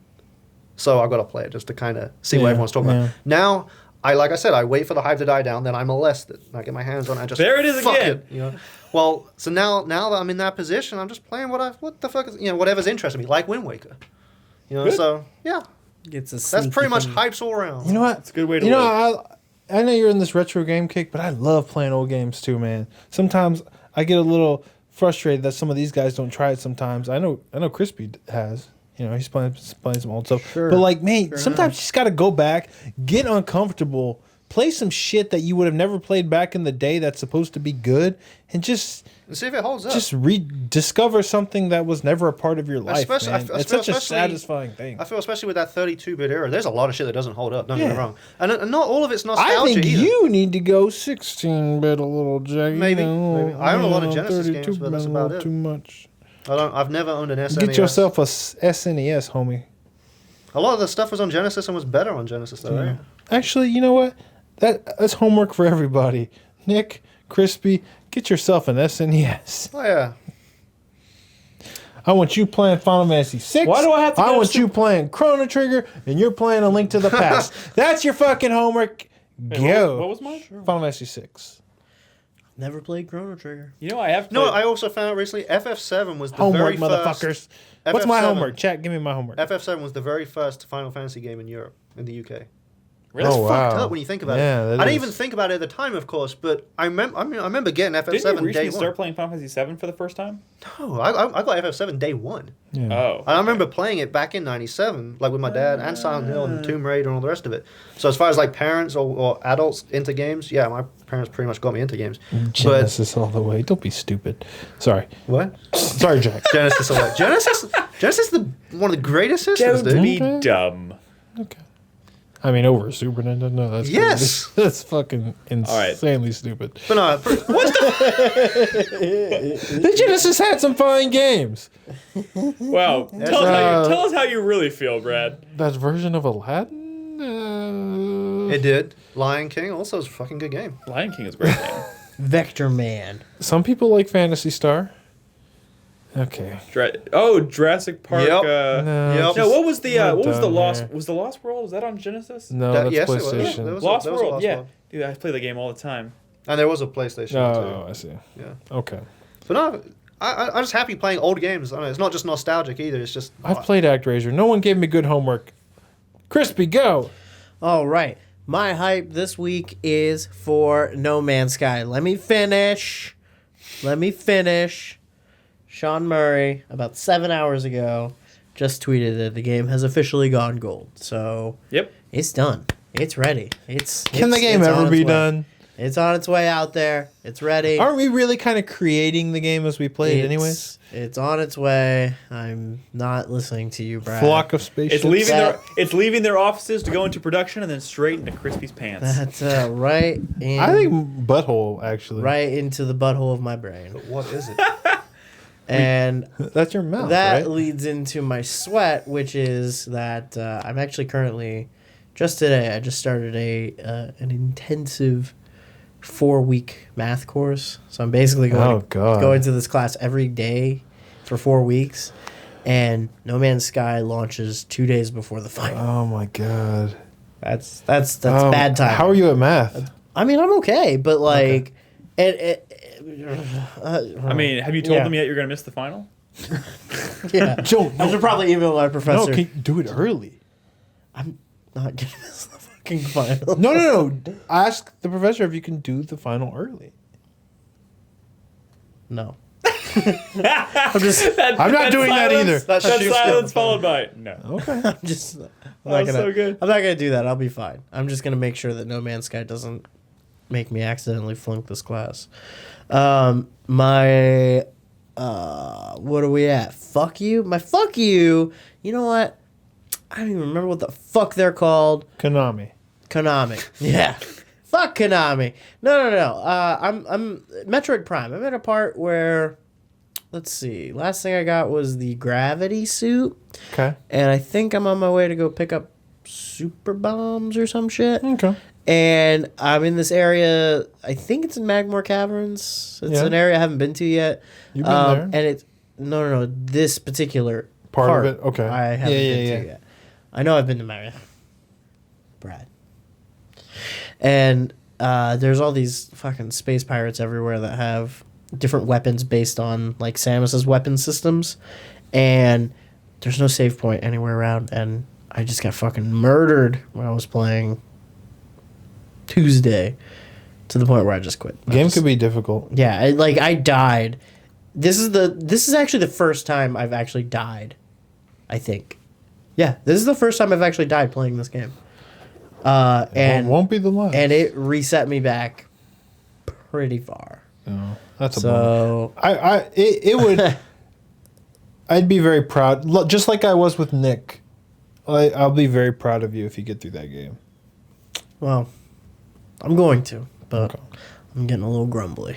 Getting a little grumbly. And just soak in the atmosphere, man. Yeah. It's hard to with your fucking stupid Wiimote. God, fucking Dude, that thing Nintendo. is the Just make an HD collection, It's man. the worst. Just give me a regular fucking controller. Nintendo are the worst for limited amounts of quantities and prints and shit. Oh god. And what am I at? Thank you. My thank you for the week goes to wait for it. Say Brad. Wait for it. Say Brad. Wait for it. Wait for still thinking. Wait for it. Oh, You know God. what? It goes to Jack. Good seeing you, Jack. Yeah, fuck Thanks you, Brad. For coming by. What am I thanking you for? I don't know. I don't have anything to thank you for. Okay. All right. For being in the house. Are we ready? Are you ready for mine? Are you ready for my 4-player You minute? all ready for this? Are y'all ready for this? For my 4-player minute? Brought to you, of course, by Jason Bourne in theaters July 29th. Oh my Go. God. Make sure you hit that like Which button. leads me directly into my sweat. I contacted the Alamo Draft House today. Oh god. Advanced pre-sales aren't approved for Jason Bourne, so tickets don't even go on sale until the Monday before release. Uh-huh. But you can already buy pre-sale tickets at like a couple shitty theaters. Nick, I want you to know. Matter. I want you to know that if I was a millionaire, if I had like a couple $100,000, I would buy every single ticket at the Draft House in Austin. Just so I wouldn't be able to go? Yes. Oh, fuck you! Okay, fuck you. Just to see your reaction. I had a different Like fuck you bottom here. lip stop quivering. I had a different fuck you here, and it was actually gonna go to Estes Flats in Dark Souls 2 because fuck those things. But in fact, I'm gonna give it to Brad. Fuck He you, just Brad. wanted to earn something in the What a fourth prick! I'm never saying thank you to Brad ever again. I just want to see your reaction. Like, I checked every day for pre-sales, and now they're sold out. What the hell? I just want to see that. Go fuck yourself, Brad. All right, my thank you this week goes to Krispy for the $20 loving PlayStation atmosphere Network there. gift card that he so cleverly. Oh, that birthday present I Yeah, gave you. so- I wish you guys So we could had some see people it. together for July 4th, and Crispy shows up and he's like, "I didn't forget your birthday," and he gave me one of those tall things of like I got bubbles. a big ass thing of bubbles. It was What? 98 cents from Walmart. And I was like, "Happy birthday, Nick." I was like, "Yes, bubbles! I love bubbles." He was really disappointed, but he was being polite. And then I opened it, and then I was trying to, get the little thing out, The wand. and I was like, "What the fuck? There's something else in here. What the fuck is this?" He had stuffed the PlayStation Network card, the $20 card, into the thing of bubbles, I folded which, it up. unbeknownst to him, Shoved had it. started to like melt away the card. It was real touch and go for a minute there. He was trying to pull this card out of a tiny little. was pulling it out in top, pieces. and it was just coming out. Like he pulled off the first piece, and it was just the PlayStation logo, and he was like, "Oh no!" And you're like, "Oh no!" But I managed How to. did that- did I you- managed to fish it out, Nice. and then we were like, literally the last piece that I managed to get out was literally just like Was this just the rectangular code. piece that was just the scratch off part with the Jesus code. I was like, Christ. "Oh shit!" What did you get? Well, I haven't got anything yet. I redeemed But it. you got the code, right? I got the code. Okay. I managed. They're I doing let- those PlayStation sales right now. There's some really good There is. deals. I let it Dude, dry out. Suikoden 2 is $2.99 right now. Well, here's By the way, if you like Oxenfree, there's a really cool Oxenfree premium theme. I do have Oxenfree. Oh, the theme. Yeah.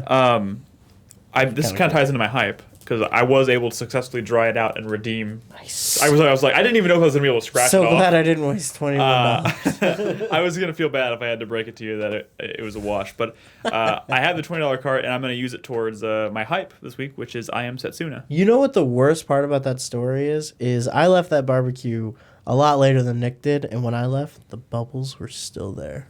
The son of a real bitch gift didn't was even still there. take the bubbles. I'm sorry, I didn't take the He bubbles. left them Classic outside. Classic Yeah, Nick. fuck me. Didn't even take the The fuck bubbles. you goes to yourself. Fuck yeah, no, my fuck you still to Brad.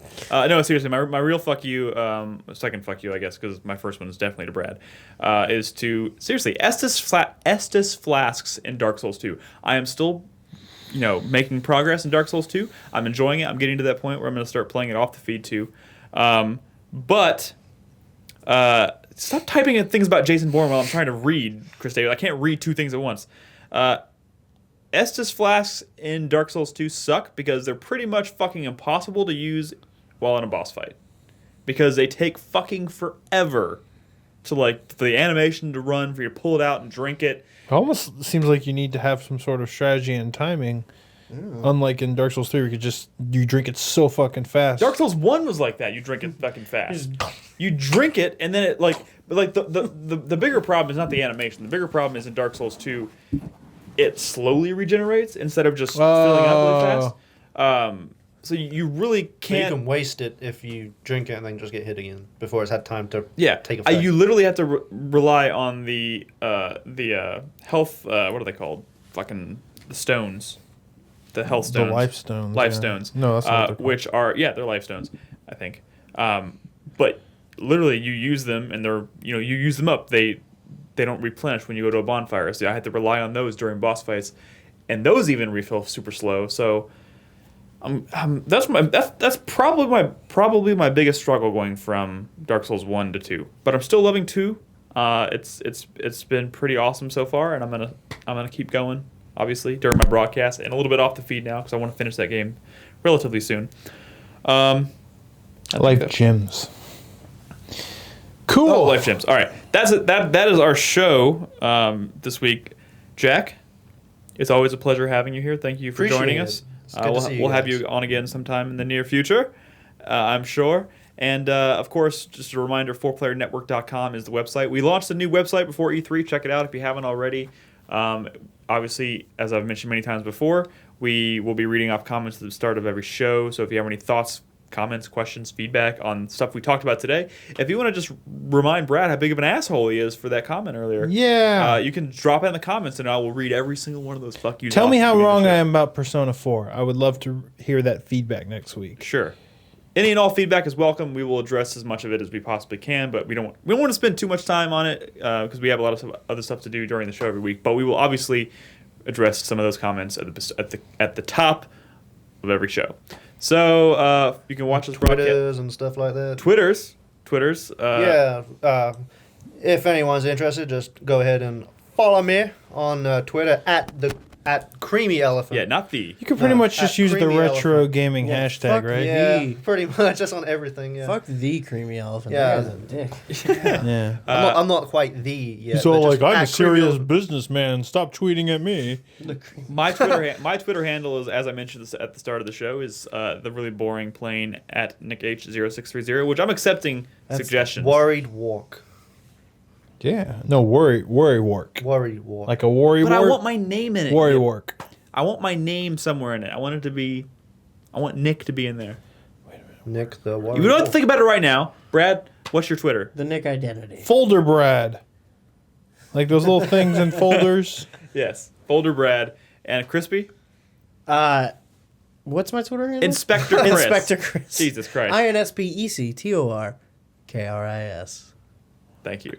And of course, you can follow us, the site in general, at 4Player Podcast. Nickelback. No! Nickelback. That is not happening. Oh, Nickel Dickle. I'd rather do Nickel that. Pickle. So anyways, that's our show this week, guys. Thank you so much for listening. We'll have another show for you next Thursday night at 8 p.m. Central Standard Time.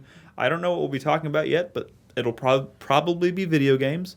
And, of course, we'll probably talk more about fucking distant cousins and stuff like that, right? That's gonna come up again, you know it. We have to give Nolan a chance to answer. Overworked? No, you don't understand this concept of my Workout? name being in my Twitter handle. Nick I don't know how Dickles else. Park. I don't know how else to. If you want to send me a suggestion, please by all means tweet it at me. I can't wait for all the dick but jokes. where All are right, they where are they gonna tweet it? thanks for listening, guys. We'll see you guys next week. Have a good one, guys. Bye. Rock Hard Nick.